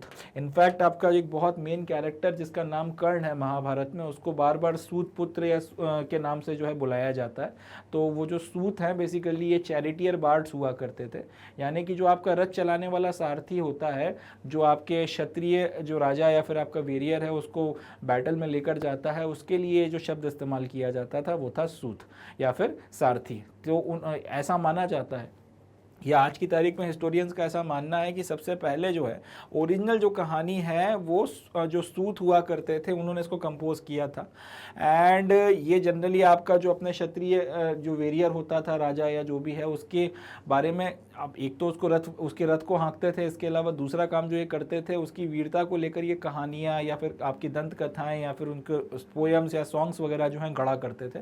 तो हिस्टोरियंस का ये मानना था कि इनकी जो है इमेजिनेटिव पावर अच्छी थी और ये सारी चीज़ें करते करते, किस्से कहानियाँ गढ़ते गढ़ते, दंत कथाएँ बनाते हुए अपने वेरियर्स को लेकर, इन लोगों की एक इमेजिनेटिव प्रोसेस अच्छी डेवलप हो गई थी। नतीजा ये निकला कि धीरे धीरे इन्होंने जो है कहानी पूरी की पूरी बनाई, और महाभारत की जो मूल कहानी है कहीं ना कहीं उसके रचयिता ये लोग थे। हालांकि इन्होंने इसको कहीं पे लिखा नहीं था, एक बेसिक कहानी बनाई, और हिंदुस्तान की जैसे रिवाज था कि एक से फिर दूसरी जनरेशन को, दूसरी से तीसरी जनरेशन को वो कहानी जो है फिर सुनाई गई, और सुनाते हुए उस कहानी को जो है फिर एक के बाद दूसरी, दूसरी के बाद तीसरी जनरेशन को जो है बढ़ाया गया। तो इस तरीके से कितनी पीढ़ियों से ये कहानी अब ओरली सुनाई जा रही थी, इसके बारे में तो हमारे पास में कोई अंदाज़ा नहीं है, मगर एक अंडरस्टैंडिंग हिस्टोरियंस की ऐसी है कि ये कहानी को इस तरीके से सुनाया गया होगा और इस तरीके से आगे बढ़ाया गया होगा। फिर 5वीं शताब्दी ईसा पूर्व के आसपास से 5th century before common era से ब्राह्मण्स जो थे उन्होंने इस कहानी को आपका क्रमबद्ध करना शुरू किया, ताड़पत्रों के ऊपर लिखना शुरू किया। मैं ये नहीं बोलूँगा कि पेपर के ऊपर लिखना शुरू किया, क्योंकि पेपर 13वीं 14वीं शताब्दी तक नहीं आया था हिंदुस्तान में। तो ताड़पत्रों के ऊपर या फिर जो भी चीज़ों का इस्तेमाल लिखने के लिए किया जाता था, उन चीज़ों के ऊपर ब्राह्मणों ने इस कहानी को जो है लिखना शुरू किया। They started committing it to writing and इसको कंपोज किया जाने लगा। अब ये वो वक्त था जिस वक्त में आपके जो चीफडम्स हुआ करते थे, कुरु हो गया, पांचाल किंगडम हो गया, इस तरीके के जो आपके किंगडम्स वगैरह थे, ये इंपॉर्टेंट हो रहे थे या फिर ये धीरे धीरे मजबूत हो रहे थे या फिर पावरफुल किंगडम्स के रूप में इमर्ज कर रहे थे। अभी तक ये पावरफुल किंगडम्स बने नहीं थे, चीफडम्स थे। आपका जो आपके जो ये जो आपकी चीफडम्स वगैरह हैं, ये सारी की सारी चीफडम्स वगैरह, कुरु हो गई, पांचाल हो गई, इन सारी की सारी चीफडम्स वगैरह का जिक्र आपको काफ़ी बड़ी मात्रा में जो है कहानियों में, ये जो पूरी की पूरी महाभारत की कहानी है इसमें देखने के लिए मिलता है। ठीक है, याद रखिएगा इस बात को। तो क्योंकि इस टाइम पीरियड में 5th century before common era में जब ब्राह्मण्स जो हैं जब इन्होंने ये कहानी लिखना शुरू करी है, उस वक्त में कुरु हो गया या फिर आपका पांचाल हो गए, ये जो आपकी चीफडम्स वगैरह थी ये इंपॉर्टेंस गेन करती चली जा रही थी। इसलिए ऐसा माना जाता है कि पूरी की पूरी कहानी जो है एपिक की, उसमें इन पर्टिकुलर किंगडम्स वगैरह को जो है मेन थीम के तौर पर इस्तेमाल किया गया है। कुरु वंश का बार बार आपको जिक्र देखने के लिए मिलता है, पांचाल नरेश का जिक्र आपको देखने के लिए मिलता है। तो ये जो महाजनपदें हुआ करती थीं, ये जो आपकी 16 महाजनपदें हुआ करती थीं, उनमें से कुरु महाजनपद हो गई या फिर पांचाल महाजनपद हो गई, क्योंकि ये धीरे धीरे इंपॉर्टेंट होती चली जा रही थी और क्योंकि ये वक्त के साथ में धीरे धीरे ग्रेजुअली आपकी किंगडम्स वगैरह में कन्वर्ट होती चली जा रही थी, इसलिए इनका जिक्र जो है वो आपको इसमें ज़्यादा इंपॉर्टेंट तौर पर देखने के लिए मिलता है। हालांकि यहाँ से फिर एक सवाल ये उठेगा कि मगध तो सबसे ज़्यादा पावरफुल किंगडम के तौर पर निकल कर आया था, उसका जिक्र भी फिर आपको बहुत ज़्यादा प्रोमिनेंस में देखने के लिए मिलना चाहिए था। उतनी प्रोमिनेंस में मगध का जिक्र आपको देखने के लिए नहीं मिलता है। तो कहीं ना कहीं इस पर्टिकुलर नैरेटिव के ऊपर एक प्रश्न चिन्ह खड़ा होता है कि अगर ब्राह्मणों ने 5वीं शताब्दी ईसा पूर्व के आसपास में इसको लिखना शुरू किया था, जिस टाइम पीरियड में ये आपकी महाजनपदें इंपॉर्टेंट होती चली जा रही थी, कुरु और पांचाल की, इसलिए इनका जिक्र आपको देखने के लिए मिलता है, तो फिर ऐसा तो है नहीं कि महाभारत की कहानी जो है उस वक्त पर रुक गई है। तो क्योंकि महाभारत की कहानी तो वक्त के साथ में इवॉल्व होती गई ना, और यहाँ पे ऐसा भी नहीं था कि कुरु और पांचाल की किंगडम्स जो है वो मजबूत होती चली जा रही थी तो मगध जो है वो मजबूत नहीं हो रहा था। मगध भी तो जो है वो पावरफुल बनकर निकल कर आया था, तो इसका भी जो है आपको जिक्र देखने को मिलना चाहिए। इसका इतना इंपॉर्टेंस या इतना प्रोमिनेंस के साथ में जिक्र नहीं किया गया, तो कहीं ना कहीं ये एक सवाल खड़ा करता है इस अजम्पशन के ऊपर। बट फिर भी आज की तारीख में क्योंकि एनसीईआरटी में ये लिखा हुआ है और हिस्टोरियंस इस बात को मानते हैं कि क्योंकि 5वीं शताब्दी ईसा पूर्व में ब्राह्मणों ने इस कहानी को लिखना शुरू किया, क्रमबद्ध करना शुरू किया, और इस टाइम पीरियड में कुरु और पांचाल जैसी किंगडम क्योंकि ग्रेजुअली धीरे धीरे आपका मजबूत होती चली जा रही थी, किंगडम्स से किंगडम्स बनने के रास्ते पर निकलती चली गई थी, इसलिए इनका जिक्र आपको देखने को मिलता है। मगध भी इसी वक्त में इंपॉर्टेंट हो रहा था, तो इसका जिक्र क्यों नहीं देखने को मिलता, इसका एक सही जवाब हमारे पास नहीं है। मगर ये सारी की सारी मगर ये बात है कि हाँ, इन पर्टिकुलर किंगडम्स का जिक्र आपको बड़ी मात्रा में देखने के लिए इसमें मिलता है। It is possible that the upheavals that often accompany the establishment of these states where new norms replaced old social values were reflected in some parts of the story। अब ये भी पॉसिबल है कि क्योंकि यहाँ पर एक से दूसरी किंगडम जो है, जब किंगडम्स धीरे धीरे बड़ी हो रही हैं, जब ये चीफडम्स बड़ी होकर किंगडम बन रही हैं और किंगडम से फिर ये किंगडम्स भी और ज़्यादा बड़ी बड़ी पावरफुल किंगडम बनती चली जा रही हैं, इसका मतलब कोई एक जो है किसी दूसरे पे हमला कर रहा है, दूसरा किसी तीसरे पे हमला कर रहा है, और इस तरीके से अब लड़ाई झगड़े हो रहे हैं, युद्ध हो रहा है, तो फिर ये सारे के सारे जो अपहीवल्स वगैरह हैं, इसके चलते कहीं ना कहीं आपको समाज में काफ़ी सारे बदलाव आते हुए दिख रहे होंगे। तो हो सकता है कि इन सारे के सारे बदलावों को जो ये जो आपकी किंगडम्स हैं, इनके विस्तार के चलते आपको देखने को मिल रहे हैं, उनका भी जिक्र वगैरह जो है इसमें आपको कहीं ना कहीं समझ में आता हो, कहीं ना कहीं वो रिफ्लेक्शन भी जो है आपको इस किताब को या इस कहानी को जैसे जैसे आगे बढ़ाया गया उसके साथ में आपको देखने के लिए मिलता हूँ। 200 before common era to 200 common era is another period of composition of text. During this period, worship of Lord Vishnu was growing in importance. Krishna, one of the important figures of the epic, was coming to be identified with Vishnu. तो 500 before common era में लिखना शुरू किया गया। कुरु पांचाल क्योंकि important हो रहे थे इसलिए उनको कहानी में डाला गया और उसके चलते कुरु वंश और पांचाल और इन सब का जो है प्रोमिनेंस आपको देखने को मिलता है। सेंट्रल स्टोरी जो है इन सब के आसपास घूमती है, ठीक है। इसके बाद में ये बोलते हैं कि 200 बिफोर कॉमन एरा से लेकर 200 कॉमन एरा के जो 400 साल गए हैं जिसमें मनुस्मृति को भी लिखा गया था, ये एक इंपॉर्टेंट पीरियड माना गया है जिसमें ये टेक्स्ट वगैरह जो है उनका कंपोजिशन, इसके कंपोजिशन में फिर कुछ आपको बदलाव वगैरह जो है वो आते हुए समझ में आते हैं। अब इस बात को याद रखिएगा, ये एक और इम्पॉर्टेंट पीरियड माना गया है जिसमें कंपोजिशन जो है टेक्स्ट का उसमें आपको बदलाव समझ में आता है। वो ऐसा इसलिए कह रहे हैं क्योंकि आपका इस टाइम पीरियड में जो लॉर्ड विष्णु थे उनकी पूजा आराधना जो है ये इम्पोर्टेंस, ये आपका इम्पोर्टेंस गेन करती चली जा रही थी। भगवान विष्णु की पूजा अर्चना या फिर पूजा आराधना जो है वो काफ़ी ज़्यादा बढ़ती चली जा रही थी। और भगवान कृष्ण जो हैं वो एक इम्पॉर्टेंट, जो पूरे के पूरे एपिक में एक बहुत इंपॉर्टेंट फिगर हैं, उनको कहीं ना कहीं जो है भगवान विष्णु के अवतार के रूप में आइडेंटिफाई किया जाने लगा था, उनको भगवान विष्णु का अवतार माना जाने लगा था। तो इसके चलते कहीं ना कहीं जो है ये जो पीरियड है 200 बिफोर कॉमन एरा से 200 कॉमन एरा का, जिसमें भगवान विष्णु की पूजा आराधना प्रोमिनेंस गेन करती चली गई और जिसमें भगवान कृष्ण को जो है भगवान विष्णु का अवतार मान लिया गया, उस टाइम पीरियड में महाभारत में फिर कुछ इंपॉर्टेंट चेंजेस आए उसके। और भगवान कृष्ण का को जो है आप जिनको शायद उसके पहले तक एक कैरेक्टर के रूप में ही रखा गया था, इंपॉर्टेंट कैरेक्टर मगर कैरेक्टर, तो उनको फिर अब अवतार के रूप में जो है प्रोजेक्ट किया गया। उसके बाद में 200 कॉमन एरा से लेके 400 कॉमन एरा के जो 400 के जो 200 साल गए उसका जो एक इंपॉर्टेंस है वो ये है कि इसमें लार्ज डाइडेक्टिक सेक्शंस वगैरह जो थे जो मनुस्मृति को काफ़ी हद तक रिजेंबल करते थे उनको जो है इसमें जोड़ा गया। इन सारे एडिशंस वगैरह के चलते हुआ ये कि पूरी की पूरी महाभारत जो टेक्स्ट है वो ग्रो करता चला गया और इसमें कुल मिलाकर 1 लाख के करीब जो है श्लोक देखने को मिलने लगे।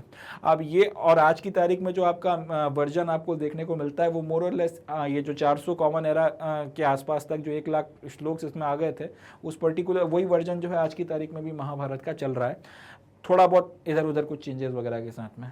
ओरिजिनल अगर आप ट्रेडिशनली बात करेंगे कि ये पूरा का पूरा कंपोजिशन किसने लिखा है, तो हिस्टोरियंस का मानना यह है कि किसी एक व्यक्ति के बस की बात नहीं है। ये 1000 साल का जो फेज़ गया है, 1200 साल का जो फेज़ गया है, इसमें कहीं ना कहीं महाभारत को कई सारे लोगों ने लिखा, अपनी इमेजिनेशंस को उसमें जोड़ा, हर जनरेशन ने कुछ ना कुछ बातें इसमें ऐड करी और इसके चलते हम लोग किसी एक व्यक्ति को एट्रीब्यूट नहीं कर सकते। मगर अगर हम, ये तो खैर हिस्टोरियंस का मानना है, मगर अगर हम ट्रेडिशनली बात करें तो कहीं ना कहीं जो आपके ऋषि व्यास हैं उनको ये श्रेय दिया जाता है कि उन्होंने पूरी की पूरी महाभारत जो है उसको लिखकर तैयार किया था। ऋषि व्यास को ये के माथे ये जिम्मेदारी डाली जाती है कि उन्होंने महाभारत को पूरा लिखा था। चलें आगे बढ़ते हैं। नेक्स्ट जो टॉपिक है उसका नाम है द सर्च फॉर कन्वर्जेंस। अब इसके बारे में बात करते हैं, देखते हैं इसमें क्या दिया गया है हमें। तो जो नेक्स्ट हमारा टॉपिक है इसका नाम है द सर्च फॉर कन्वर्जेंस। देखिए, Mahabharata like any other epic contains descriptions of battle, forest, palaces and settlements.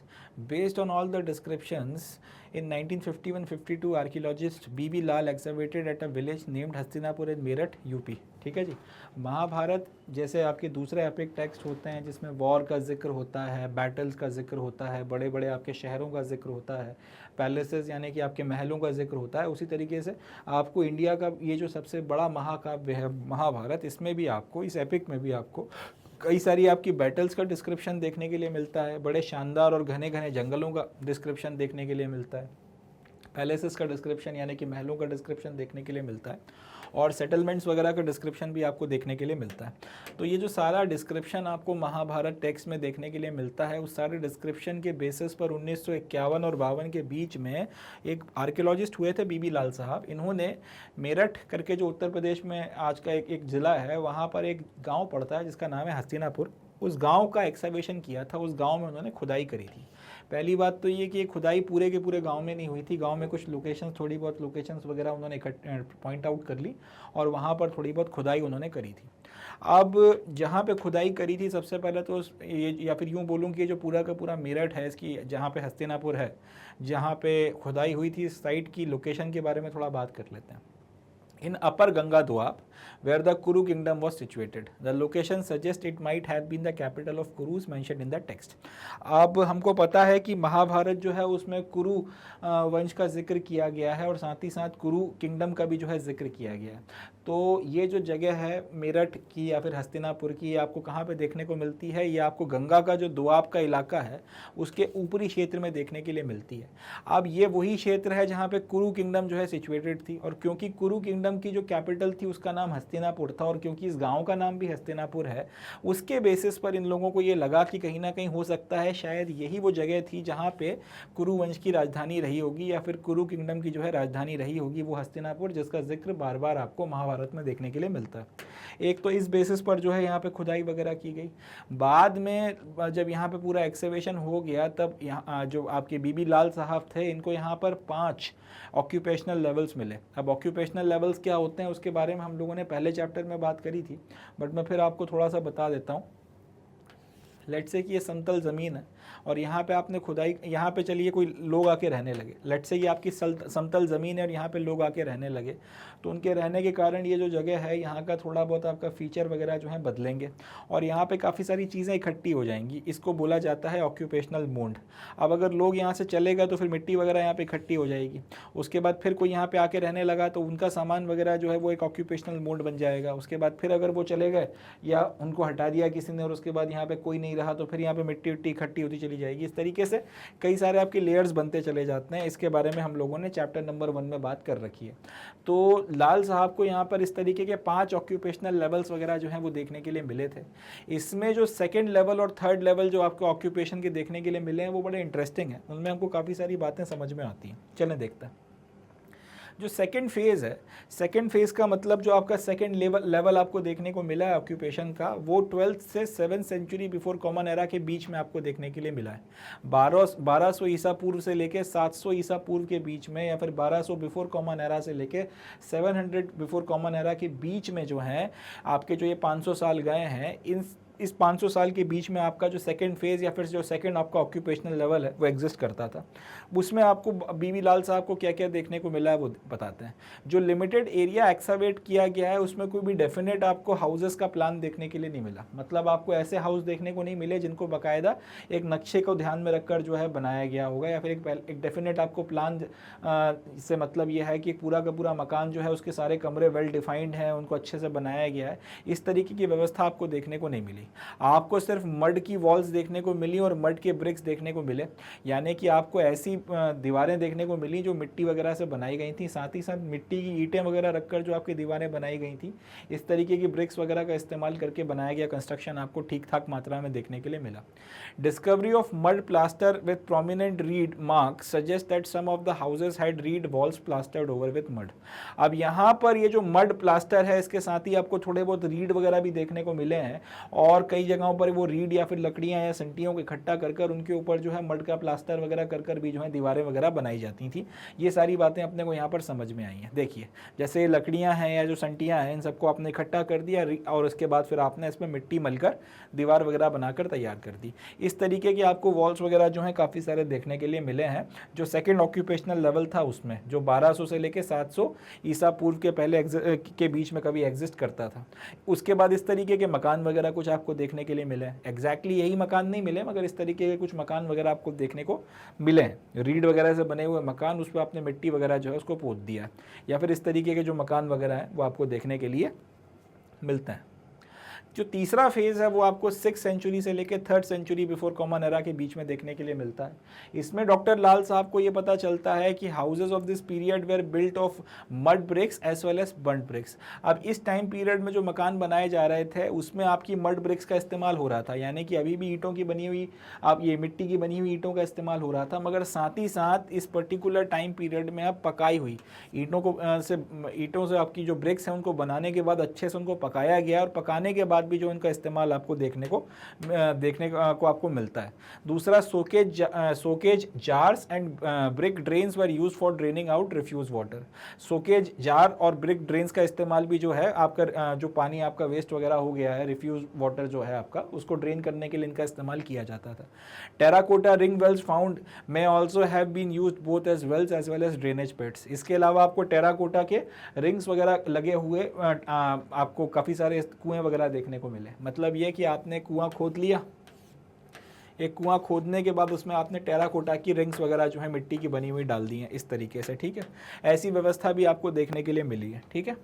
As the description of the city in the text slash epic does not match the findings of the place that historians are considering thinking of as capital, so this brings us the next question: was the description of the city in the text added after the main narrative has been composed when urban centers flourished in the region? Historians are not sure.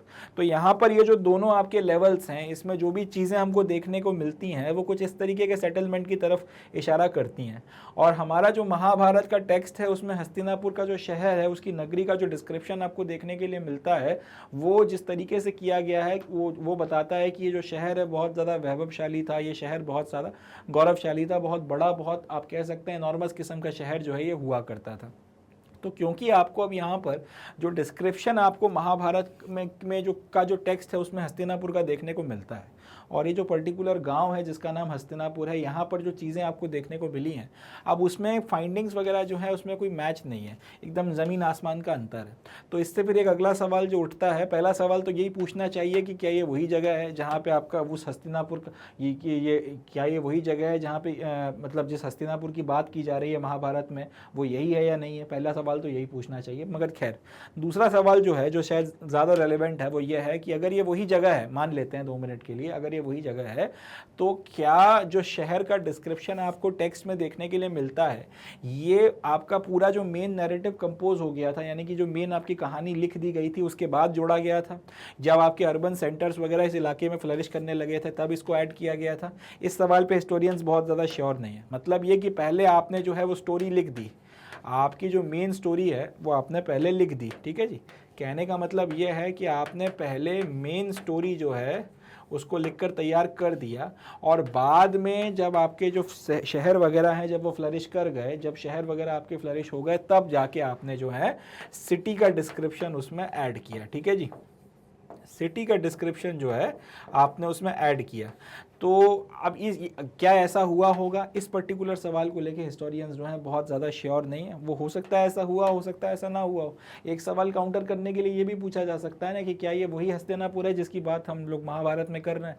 तो हमारे पास तो इसका भी कोई सही जवाब नहीं। मगर अगर मान लें कि ये वही हस्तिनापुर है और उसके बाद में उस बात को सही मानकर अगर एक्सेप्शन करें और उसके बाद फिर जब ये तरीके के संशय या इस तरीके के सवाल हमारे सामने आके खड़े हों, इसका हमारे पास में आज की तारीख में कोई जवाब नहीं है।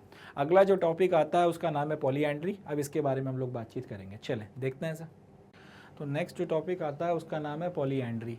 Polyandry means the practice of a woman having multiple husbands. Polyandry का मतलब क्या होता है? अगर एक महिला के एक ही वक्त में एक से ज़्यादा पति होते हैं तो इस प्रथा को बोला जाता है पॉलीएंड्री। इसका उल्टा क्या होता है? जब एक पुरुष के एक ही वक्त में काफ़ी सारी पत्नियां होती हैं, जो आज भी कई कम्युनिटीज़ में प्रैक्टिस होता है, तो उसको बोला जाता है पॉलीगैमी। इसी का उल्टा कर दीजिए कि एक महिला जो है उसके अगर कई सारे एक ही वक्त में पति हैं तो उसको बोला जाता है, इस प्रैक्टिस को बोला जाता है polyandry. One of the most challenging episode of Mahabharata has Draupadi's marriage with Pandavas, an instance of polyandry that is central to narrative. On examining text, we find that authors have tried to explain it in many different ways. मतलब ये कि पूरी की पूरी महाभारत की जो कथा है उसका एक सेंट्रल, उसकी पूरी नैरेटिव का एक बहुत इंपॉर्टेंट पॉइंट है जिसके बिना हम लोग कहानी को आगे नहीं बढ़ा सकते, और वो है कि जब द्रौपदी की 5 पांडवों से शादी हुई थी, यानी और ये जो प्रक्रिया है इसको बोला जाता है पॉलीएंड्री, की एक ही वक्त में एक महिला के एक से ज़्यादा पति हो गए। अब ये जो पूरा का पूरा वाक्य है जिसमें द्रौपदी की 5 पांडवों से शादी हुई थी, ये पूरे के पूरे नैरेटिव का एक बहुत इंपॉर्टेंट पार्ट है। जब तक 5 पांडवों से द्रौपदी की शादी को आप नहीं बता देते या जब तक वो प्रसंग पूरा नहीं हो जाता, डिस्क्राइब नहीं किया जाता, तब तक हम लोग महाभारत की कहानी के साथ में आगे नहीं बढ़ सकते। ये क्लियर बात है, ठीक है जी। तब तक हम लोग महाभारत की कहानी के साथ में आगे नहीं बढ़ सकते। तो अब मगर एक बड़ी इंटरेस्टिंग बात निकल कर आती है कि जब आप इस टेक्स्ट को इत्मीनान से या ध्यान से ईमानदारी से ढंग से पढ़ते हो तब आपको एक बात समझ में आती है कि जो ऑथर्स थे, क्योंकि इतना तो तय है कि महाभारत को 1000 साल के पूरे टाइम पीरियड में लिखकर तैयार किया गया, तो एक आदमी ने इसको लिखा नहीं है, इसको कई सारे ऑथर्स ने लिखा है। तो जब आप इस टेक्स्ट को पढ़ते हो तो आपको पता चलता है कि जो ऑथर्स हैं उन्होंने इस पूरी प्रक्रिया को कि भाई द्रौपदी की एक ही वक्त में 5 पांडवों से, 5 आदमियों से, 5 पुरुषों से शादी क्यों करवाई गई है, इस पूरी चीज़ को कई सारे तरीकों से समझाने की कोशिश करी है, कई सारे इसके एक्सप्लेनेशंस देने की कोशिश जो है की गई है। आज की तारीख में जो आपके हिस्टोरियंस हैं, जो प्रेजेंट डे हिस्टोरियंस हैं, उनका ये मानना है कि ये जो डिस्क्रिप्शन है, उनका ये मानना है कि ये जो पॉलीएंड्रस डिस्क्रिप्शन है वो इंडिकेट ये करता था कि शायद किसी वक्त में, किसी पर्टिकुलर टाइम पीरियड में जो रूलिंग इलीट्स वगैरह हुआ करते थे उनके बीच में ये पॉलीएंड्रस यूनियन जो है प्रोमिनेंट रहा था किसी पर्टिकुलर टाइम पीरियड पे। ठीक है, समझिएगा इस बात को। आज के हिस्टोरियंस ये कहते हैं कि जो ये पूरा का पूरा आपकी पॉलीएंड्री का किस्सा है, ये इससे अपने को ये समझ में आता है कि शायद किसी ज़माने में, किसी वक्त में, किसी कालखंड में, किसी टाइम पीरियड में कम से कम आपके जो रूलिंग इलीट्स थी, यानी कि जो शासन किया करते थे, उनके बीच में ये जो पॉलीएंड्रस यूनियन है, यानी एक ही महिला के एक से ज़्यादा पति एक ही वक्त पर होने की जो ये प्रोसेस है, ये शायद किसी ज़माने में प्रीवेलेंट रही होगी। मगर at the same time so many different explanations of the episode offered suggest that polyandry gradually fell into disfavor among the Brahmins who reworked and developed the text throughout the centuries। मगर अब ये एक तो ये बात अपने को समझ में आती है इससे कि शायद पॉलीएंड्री किसी ज़माने में रूलिंग एलिट्स में फॉलो होती थी, एक बात। मगर दूसरी बात ये कि क्योंकि इस पूरी चीज़ को कई सारे तरीक़ों से एक्सप्लेन करने की कोशिश की गई है, पूरा जो एपिसोड हुआ था इसके कई सारे एक्सप्लेनेशंस जो हैं वो पूरी महाभारत की कहानी में आपको देखने को मिलते हैं, उससे शायद ये समझ में आता है कि वक्त के साथ में ब्राह्मण जो थे उन्होंने पॉलीएंड्री को जो है पॉलीएंड्री को शायद गलत मानना शुरू कर दिया, या पॉलीएंड्री की पूरी प्रक्रिया जो थी वो ब्राह्मण्स के द्वारा गलत ठहराई गई, या फिर वो डिसफेवर में आ गई, उन्होंने उसको सही नहीं माना। मगर क्योंकि तब तक महाभारत को लिखा जा चुका था और ये पूरे सब कॉन्टिनेंट में फैल चुकी थी, तो आप चाह कर भी उस हिस्से को जो है कहानी से हटा नहीं सकते थे। अब कहानी से हटाया नहीं जा सकता, उसके बिना कहानी को आगे बढ़ाया नहीं जा सकता, उसके बिना कहानी को सुनाया नहीं जा सकता। तो फिर भी ये इंश्योर करने के लिए कि लोग इससे इंस्पिरेशन लेकर इसको फॉलो ना करें, ये तो किया ही जा सकता है कि उसके एक्सप्लेनेशंस वगैरह दिए जाएं और समझाया जाए कि भाई किसी ने ज़रूरत के कारण, वक्त या परिस्थितियों के चलते ये फैसला लिया था कि भाई उनको जो है ये करना पड़ेगा। इसका ये मतलब नहीं है कि बाकी लोग भी जो ये सारे के सारे काम करें, ये करने लायक प्रक्रिया नहीं है, ऐसा अपने को नहीं करना चाहिए। तो कई सारे जो डिफरेंट एक्सप्लेनेशंस जो इस पूरे के पूरे एपिसोड के दिए गए थे, उसने ये बात सजेस्ट करी है कि पॉलीएंड्री धीरे धीरे ब्राह्मण्स के डिसफेवर में आ गई और उन्होंने कई शताब्दियों तक इस टेक्स्ट के ऊपर रीवर्किंग कर इसमें नैरेटिव को इस तरीके से सेट किया, इस तरीके से उसमें चेंजेस वगैरह किए कि ये पूरा का पूरा टेक्स्ट जो है इस तरीके से डेवलप होकर निकल कर आया कि इस पूरे प्रसंग का, इस पूरे एपिसोड के डिस्क्रिप्शंस वगैरह देकर आपको ये बताया गया है कि ठीक है, कहानी में सिचुएशन के चलते, परिस्थितियों के चलते ये चीज़ की गई थी, मगर ये करने लायक चीज़ नहीं है, ये अच्छी चीज़ नहीं है, इससे बचना चाहिए, इसलिए इसको अवॉइड करना चाहिए। कुछ ऐसा भी मानते हैं कि पॉलीएंड्री जो थी वो अनयूजुअल और undesirable Brahmanical point of view से थी, मगर फिर भी वो हिमालयन रीजन में जो है प्रीवेलेंट हुआ करती। कई सारे ऐसे लोग मानते थे कि वो अनयूजुअल थी और अनडिज़ायरेबल थी, मगर कई बार वो कई जगहों पे प्रीवेलेंट तो थी। हिमालय के इलाकों की बात की जाए तो वहाँ पर पॉलीएंड्री प्रीवेलेंट थी। आज भी शायद कुछ ऐसे कबीले हैं जहाँ पे ये प्रैक्टिस होती है। तो कई सारे आपके जो ट्राइब्स हैं, कई सारे आपके जो आपके इस तरीके के जो ट्राइबल्स हैं, उनके बीच में आज भी जो है पॉलीएंड्री की प्रैक्टिस की जाती है। ये सारी की सारी चीज़ें चलती। Some suggest that it was because of situation of crisis, as due to wars there was shortage of women। अब कुछ ऐसा मानते हैं कि जो पॉलीएंड्री की पूरी प्रैक्टिस है, ये इसलिए भी एक वक्त पे हिंदुस्तान में प्रिवेलेंट हो गई थी क्योंकि बहुत ज़्यादा जंगें लड़ी जा रही थी और इसके चलते महिलाओं की कमी हो गई थी, और इसलिए फिर एक महिला की एक ही वक्त में कई पुरुषों से शादी करवाई जाती थी और यहाँ से पॉलीएंड्री की प्रोसेस चली।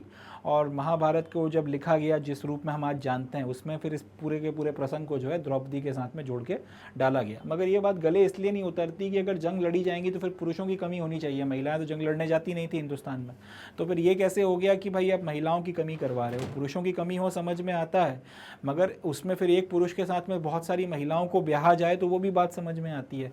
मगर वॉर लड़ने कोई महिलाएं तो जाती नहीं थी, तो फिर शॉर्टेज ऑफ वुमेन कैसे हो गई। अगर जंग लड़ी जा रही है, क्राइसिस वगैरह कोई अगर कहीं पे कोई इस तरीके की महामारी फैल गई तो उसमें महिला और पुरुष बराबर से ही मरेंगे। ऐसा तो हो नहीं सकता कि महिलाएं बची रहेंगी और पुरुष मर जाएंगे और पुरुष या फिर पुरुष बचे रहेंगे, महिलाएं मर जाएंगी। तो ये चीज़ फिर गले नहीं उतरती है, मगर कुछ लोग ये मानते हैं, और क्योंकि एनसीईआरटी में इस बात का जिक्र किया गया इसलिए मैंने भी इस पॉइंट को इसमें लिया है कि कुछ लोग ऐसा मानते हैं कि क्योंकि आपका क्राइसिस की सिचुएशन थी, वॉर्स वगैरह थे और उसके चलते शॉर्टेज हो गई थी वुमेन्स की, इसलिए पॉलीएंड्री की प्रैक्टिस डेवलप हुई। कुछ भी हो, मगर कुल मिलाकर यह है कि पॉलीएंड्री की प्रैक्टिस वगैरह को एक तरीके से कंडेम किया गया है। महाभारत में भले द्रौपदी का प्रसंग बताया गया हो, मगर ये पूरे के पूरे महाभारत में आपको समझ में आता है कि इस चीज़ को नहीं करना है, ये ठीक चीज़ नहीं है, इससे बचना ही बेटर होगा। कुछ आपके अर्ली सोर्सेज जो हैं वो ये भी सजेस्ट करते हैं कि polyandry was not the only and even most prevalent form of marriage. Then why did authors associated with the practice of then why did the authors associated this practice with central characters of Mahabharata, we can not answer satisfactorily. तो कई सारे आपके शुरुआती sources जो आप उस time period के जो दूसरे सोर्सेज हैं महाभारत के अलावा, अगर आप उन्हें पढ़ते हो तो आपको एक बात और समझ में आती है कि पॉलीएंड्री जो थी वो सिर्फ एकमात्र तरीका नहीं था शादी का। इसके अलावा ये किसी भी टाइम पीरियड में सबसे ज़्यादा प्रीवेलेंट तरीका भी नहीं रहा है शादी का। तो फिर आपके ऑथर्स ने आखिर इस पूरी की पूरी प्रैक्टिस को महाभारत के सेंट्रल कैरेक्टर्स के साथ में क्यों जोड़ा? इसका फ्रैंकली स्पीकिंग इसका कोई सेटिस्फैक्ट्री आंसर नहीं बनता, इसका कोई सेटिस्फैक्ट्री जवाब हमारे पास में निकल कर नहीं आता। इसका सिर्फ एक ही एक्सप्लेनेशन बनता है, और वो ये है कि कई बार आपको लिटरेचर में एक नैरेटिव की रिक्वायरमेंट होती है। कहानी लिखने के लिए कई बार आपको कुछ स्पेशल चीज़ें करना पड़ती हैं, तो वो नैरेटिव की रिक्वायरमेंट के चलते शायद इस चीज़ को जोड़ा गया होगा। अब ज़रूरी नहीं है कि नैरेटिव की रिक्वायरमेंट में बताई गई हर बात जो है वो लिटरली सच हो और सोशल रियलिटीज़ को डिस्क्राइब करती हो। इसका सबसे बढ़िया एग्जांपल हैरी पॉटर की किताबें हैं। अब हैरी पॉटर की किताबों में जादूगरों के स्कूल की बात की गई है, उड़ने वाली कार की बात की गई है, लड़ाकू पेड़ की बात की गई है, क्विडिश जैसे गेम की बात की गई है, उड़ने वाली झाड़ू की बात की गई है, एल्बस डम्बलडोर का जिक्र आता है, हैरी पॉटर का जिक्र आता है, वगैरह वगैरह, जादुई छड़ियों की बात की गई है, वोल्डेमॉर्ट का जिक्र आता है। अब ऐसा हमको पता है और आप मुझे भी पता है, आपको पता है, ऐसा कुछ होता नहीं है, ये फिक्शन है। एक कहानी लिखने के लिए एक रचना की गई है, एक दुनिया को गढ़ा गया है। मगर आज से लेट से सब ये ख़त्म हो जाए और हैरी पॉटर की किताबें वगैरह जो हैं सब दबदबा जाएँ, 2-4 हज़ार साल बाद फिर से इंसानों की नस्लें वगैरह जो है एक्सकवेशन करें और उनको हैरी पॉटर की किताबें मिलें और वो पढ़ना शुरू करें, और वो फिर उसके बाद ये बोलने लगें कि भाई, तो उनको पता चलेगा कि किस तरीके का जादू का स्कूल होता था और ये होता था वो होता था। अब ऑब्वियस सी बात है, इसको सच तो नहीं माना जा सकता ना। ये उस वक्त भी अगर लोगों में अकल होगी तो वो कम से कम इस बात को समझेंगे कि यार ये सच नहीं हो सकता, ये हो सकता है कोई कहानी होगी, ये कहानी को कहने के लिए एक नरेशन गढ़ा गया होगा। अब अगर वो इसको सच मान लेंगे तो ऑब्वियस सी बात है फिर वो उसके साथ में कन्फ्यूज़ होते रहेंगे।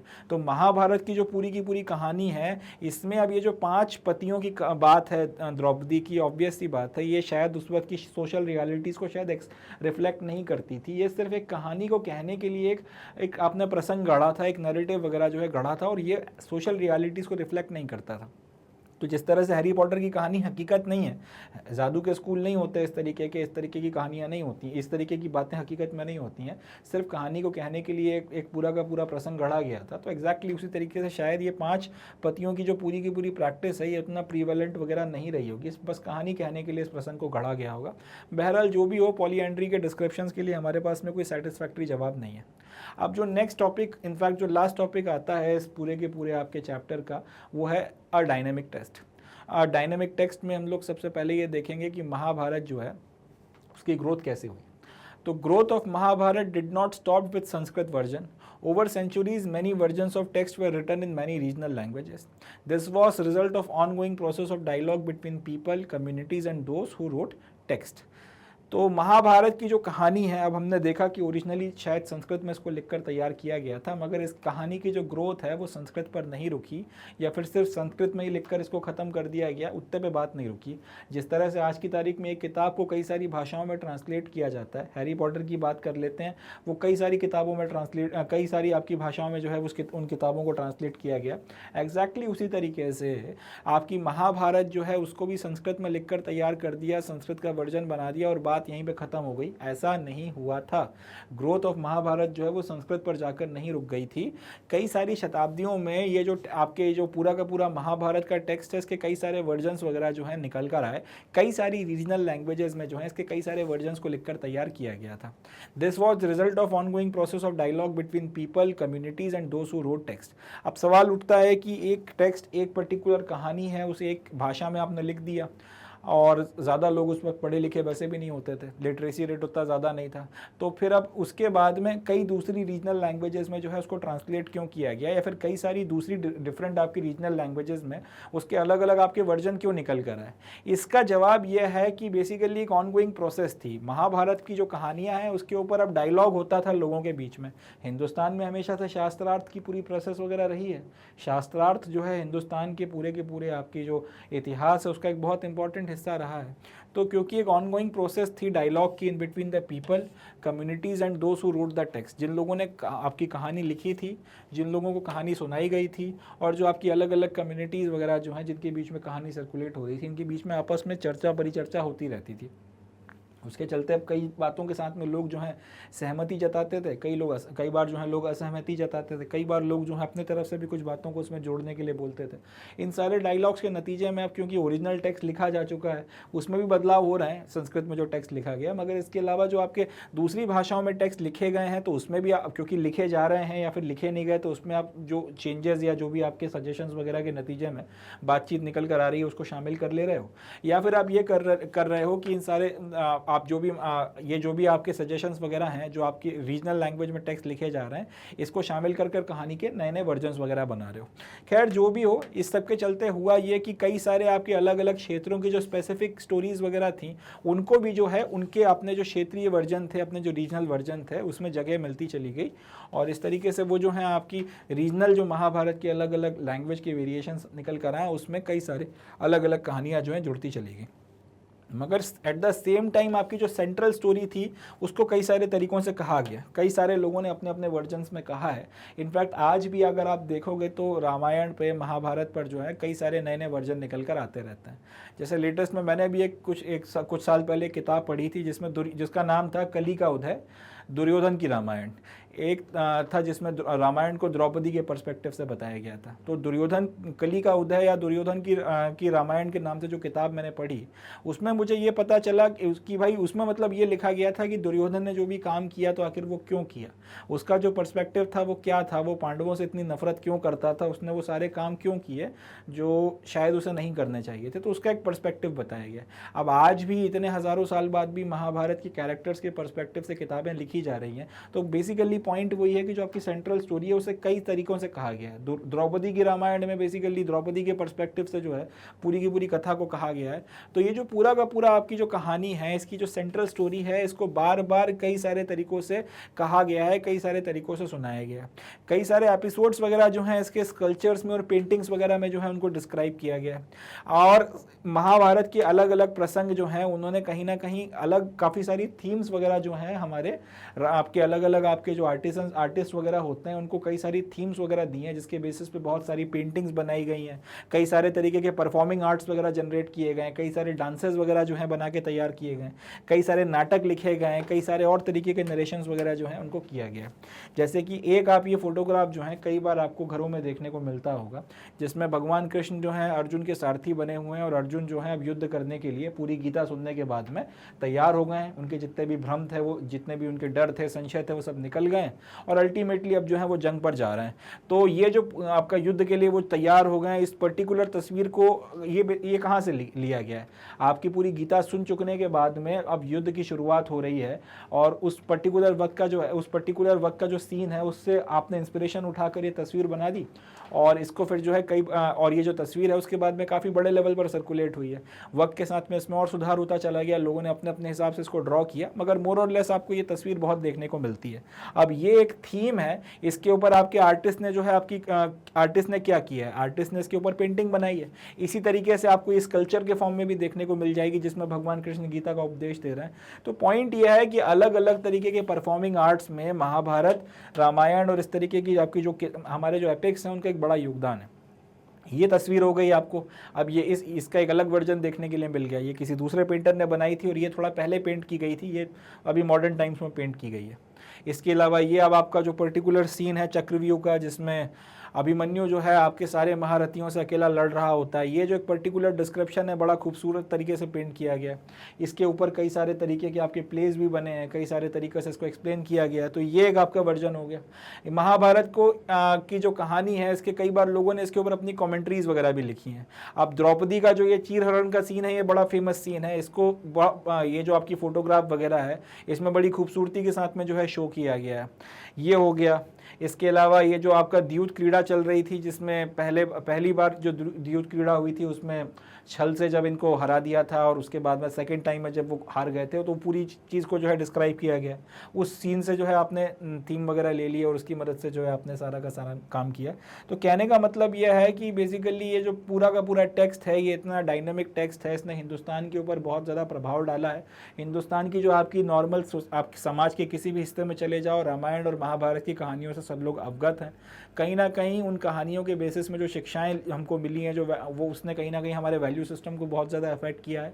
और आज की तारीख में भी ये कहानी इतनी ज़्यादा कॉम्प्लेक्स है, हमसे इतना ज़्यादा जुड़ी हुई है, इतना इनग्रेंड है हमारे साथ में कि बार बार सुनी जा रही हैं, बार बार कही जा रही हैं और बार बार अलग अलग रूप में जो है इनको परफॉर्म भी किया जा रहा है। फिल्मों के रूप में डिपिक्ट किया जा रहा है, आपके इसके ऊपर टीवी शोज़ बन रहे हैं, नॉवेल्स लिखे जा रहे हैं, फोटोग्राफ्स ड्रॉ किए जा रहे हैं, प्लेज लिखे जा रहे हैं, परफॉर्मिंग आर्ट्स में अलग अलग तरीके के डांस वगैरह जो हैं इसके ऊपर बनाए जा रहे हैं और भी बहुत सी चीज़ें जो है की जा रही है। तो ओवरऑल ये डायनेमिक टेक्स्ट है, वक्त के साथ में लगातार अपने आप को चेंज करता चला जा रहा है, शायद आगे भी इसमें बदलाव आए और हिंदुस्तान के समाज के ऊपर इसका एक बहुत गहरा प्रभाव आपको देखने के लिए मिलता है और आगे की पीढ़ियों पे भी शायद हमको ये प्रभाव देखने के लिए मिलता रहेगा। चले आगे बढ़ते हैं। तो इसी के साथ में इस चैप्टर के जो सारे टॉपिक्स वगैरह हैं उसका एक्सप्लेनेशन ख़त्म होता है। अब जो लास्ट चीज़ हमको इस लेक्चर में करनी है वो ये है कि हमको टाइमलाइंस डिस्कस करनी है। तो हम टाइमलाइंस के बारे में बातचीत करेंगे। चलें टाइमलाइंस देखते हैं। तो पहली जो टाइमलाइन है इसमें हम लोग मेजर टेक्सचुअल ट्रेडिशंस जो रहे हैं उसके बारे में बातचीत करेंगे। जो मेजर आपकी किताबें लिखी गई हैं जिनका हमको हिंदुस्तान के समाज के ऊपर एक प्रभाव देखने के लिए मिलता है, थोड़ा सा उस पर बातचीत करेंगे। सबसे पहले तो 500 बिफोर कॉमन एरा में पाणिनि ने जो है एक किताब लिखी थी जिसका नाम था अष्टाध्यायी। अष्टाध्यायी जो किताब है ये संस्कृत की जो ग्रामर है उसके ऊपर किया गया काम है। तो पाणिनि की इस किताब में संस्कृत के ग्रामर के जो रूल्स एंड रेगुलेशंस हैं अष्टाध्यायी में हमको वो सारी चीज़ें देखने को मिलती हैं। 500 से लेके 200 बिफोर कॉमन एरा के जो लगभग 300 साल गए हैं इसमें जो भी आपके मेजर धर्म सूत्र वगैरह थे या धर्मशास्त्र वगैरह थे उनको लिखकर तैयार किया गया और ये सारे के सारे संस्कृत भाषा में लिखे गए। 500 से लेके आपका 1000 बिफोर कॉमन एरा के जो आपके 400 साल गए हैं इसी में आपके जो अर्ली बुद्धिस्ट टेक्स्ट वगैरह हैं उनको भी लिखकर तैयार किया गया था और इनको पाली भाषा में लिखकर तैयार किया गया था। इनको क्या बोला जाता है? त्रिपिटक बोला जाता है। याद रखिएगा बुद्धिस्ट टेक्स्ट जो हैं जिसमें सारे इंपॉर्टेंट बुद्धिस्ट टेक्स्ट जिसमें त्रिपिटक भी शामिल है इनको पाली भाषा में लिखा गया था। तो इसी टाइम पीरियड में 3-4 चीज़ें एक साथ हुई हैं। 500 से लेकर अगर हम अपनी NCERT को सच मान लें तो 200 यानी कि लगभग 300 साल के बीच में संस्कृत भाषा में आपका जो धर्म सूत्र और धर्मशास्त्र हैं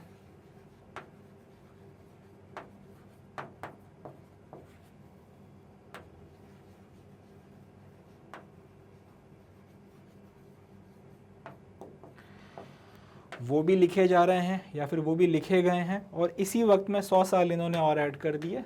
500 बिफोर कॉमन एरा में 100 साल और ऐड कर दिए। तो इसी वक्त में आपको पाली भाषा में बुद्धिस्ट टेक्स्ट जो हैं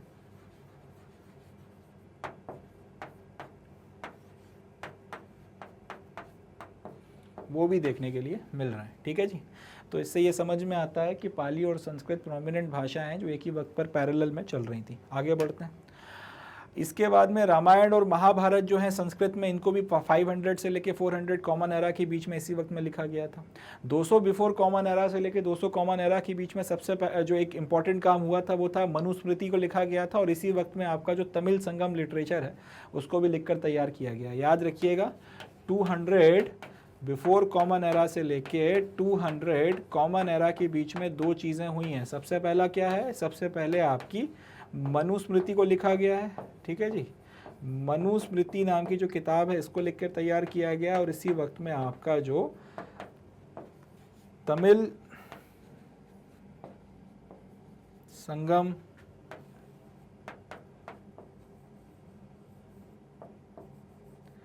लिटरेचर है उसको भी लिखकर तैयार किया गया है। इसको भी अपने को ध्यान रखना है। ठीक है। अगला जो टॉपिक आता है इसके बाद इसमें वो है कि 100 कॉमन एरा के आसपास में चरक जो थे उसने और सुश्रुत संहिता जो थी, चरक एंड सुश्रुत संहिता जो थी, जो मेडिसिन वगैरह में काम है उसको लिखकर तैयार किया गया था। चरक संहिता और सुश्रुत संहिता जो है जिनमें मेडिकल या मेडिसिन का काम वगैरह है उसको लिखकर तैयार किया गया था 100 कॉमन एरा में। 200 कॉमन एरा आते आते आपके जो पुराण हैं इनका भी कंपाइलेशन हुआ, इनको मगर संस्कृत भाषा में लिखा गया था।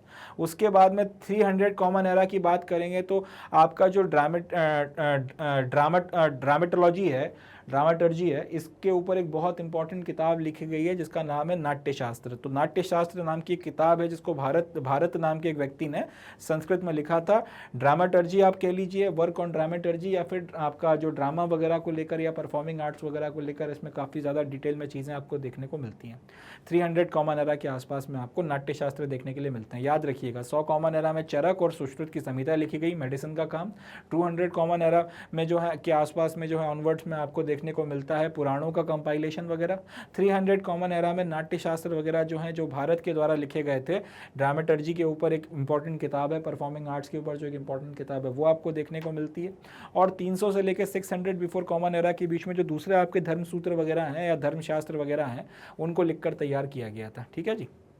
400 से लेके 500 कॉमन एरा के बीच में कई सारे आपके संस्कृत के प्ले लिखे गए थे। कालिदास ने जो प्ले है वो लिखकर तैयार किए थे। इसी तरीके से आर्यभट्ट ने जो आपके एस्ट्रोनॉमी और बाकी सारे जो काम किए थे मैथमेटिक्स वगैरह में उन सबको लिखकर तैयार किया गया था।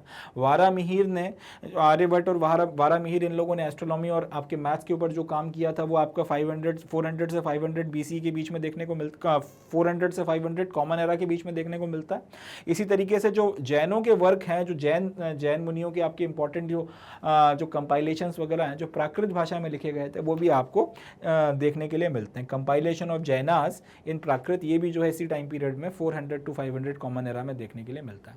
जो दूसरी टाइमलाइन है उसमें जो मेजर लैंडमार्क्स हैं in the study of Mahabharata उसके बारे में बताया गया। इसमें सिर्फ दो ही बातें हैं। पहला 1919 से लेकर 1966 तक, 1919 से 1966 तक के बीच में जो क्रिटिकल एडिशन था महाभारत का उसको लिखकर तैयार किया गया। बताया था मैंने आपको VS सुक्तांकर साहब की लीडरशिप में 47 ईयर्स तक ये काम हुआ था। 1973 में JAB वैन बोआइटिन ने आपका इंग्लिश ट्रांसलेशन जो है क्रिटिकल एडिशन का शुरू किया था, मगर 1978 में उनकी डेथ हो गई, तो उसके चलते ये काम जो है आज तक इनकम्प्लीट रखा हुआ है। तो इसी के साथ में अपना आज का जो सेशन है ये यहाँ पर समाप्त होता है। और इसी के साथ में ये जो चैप्टर नंबर 3 है हमारी क्लास 12th हिस्ट्री की पहली किताब का, या फिर क्लास 12th हिस्ट्री की जो हमारी पहली किताब है इसकी जो थीम नंबर 3 है उसका जो हम लोग क्विक रिवीजन कर रहे थे उसका 3rd एंड फाइनल पार्ट भी यहाँ पे अपना खत्म होता है। इसी के साथ में सेशन भी हम लोग यहाँ पे समाप्त करते हैं। हालांकि एंड करने के पहले मैं आपको एक बात बताना चाहूँगा कि जैसे मैंने सेशन की शुरुआत में कहा था, मैग्नेट ब्रेन्स एक ऐसा प्लेटफॉर्म है जहाँ पर सारा क्वालिटी एजुकेशनल कंटेंट आप लोगों तक एक्सक्लूसिवली फ्री ऑफ कॉस्ट लेकर आया जाता है। मतलब ये कि आपको यहाँ पे किसी तरीके का कोई पैसा वैसा देने की ज़रूरत नहीं है, आप सब कुछ exclusively free of cost access कर सकते हैं। तो यहाँ पे ये सारा क्वालिटी एजुकेशनल कंटेंट चाहे CBSE इंग्लिश मीडियम में हो, Hindi medium, UP board, Bihar board, NTSC, Olympiad, common university entrance test या स्पोकन इंग्लिश, ये सारा का सारा कंटेंट आप एक्सेस कर सकते हैं। इसको एक्सेस करने के 3 तरीके हैं। एक तो आप इसे मैग्नेट ब्रेन्स का जो हमारा YouTube चैनल है उस पर देख सकते हैं। दूसरा आप इसे मैग्नेट ब्रेन्स की हमारी वेबसाइट पर जाकर देख सकते हैं। एंड तीसरा आप इसे मैग्नेट ब्रेन्स के ऐप पर देख सकते हैं, जो शायद सबसे अच्छा तरीका है। ये सारा का सारा कंटेंट आपके फ़ोन पर, आपके टैबलेट पर, आपके PC पर, तीनों पर जो है चल जाएगा।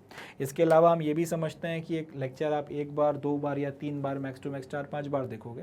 रिवीजन करने के लिए आपको नोट्स की ज़रूरत पड़ती है, तो वो सारे के सारे नोट्स आपको बुक्स के फॉर्म में और ई-बुक्स के फॉर्म में जो है वो बुक्स के फॉर्म में और ई-बुक्स के फॉर्म में भी जो है आपको मुहैया कराए जाते हैं। इनके भी लिंक्स आपको डिस्क्रिप्शन में देखने के लिए मिल जाएंगे, तो वहाँ से जाकर आप ये नोट्स वगैरह भी ले सकते हैं। इसके अलावा वेरियस सोशल मीडिया प्लेटफॉर्म्स पर भी हम मौजूद हैं, तो कोई बात इसकी आपको और बतानी हो, कोई नई डिमांड हो, कोई नया कोर्स है, तो वो भी आप जो है यहाँ पे हमसे बता सकते हैं। जैसे ही आप जो भी अपना क्यूरी वगैरह रखेंगे तो हम लोग उसका जल्द से जल्द रिप्लाई करेंगे, रिस्पॉन्ड करेंगे। तो जितना हो सके इस वेंचर का उतना फ़ायदा उठाएं, जितना हो सके इस वेंचर से को अपने एडवांटेज में इस्तेमाल करें, अपनी प्रिपरेशन वगैरह को इन्हेंस करें, दूसरों को भी इसके बारे में बताएं, सफलता और तरक्की के रास्ते पर चलते रहें, आगे बढ़ते रहें और ज़िंदगी में अच्छे से अच्छा करते रहें, एंड मोस्ट इंपॉर्टेंटली जुड़े रहें मैग्नेट ब्रेन्स के साथ। इसी नोट पे I would be calling it the day and concluding the session. अपना बहुत ध्यान रखें, खुश रहें, पॉजिटिव रहें। मिलते हैं नेक्स्ट सेशन में, जिसमें हम लोग हमारा जो नेक्स्ट चैप्टर है, चैप्टर नंबर 4 या थीम नंबर 4, उसके क्विक रिविजन को शुरू करेंगे। तब तक के लिए अपना बहुत ध्यान रखें, खुश रहें एंड जुड़े रहें मैग्नेट ब्रेन्स के साथ। थैंक यू, जय हिंद।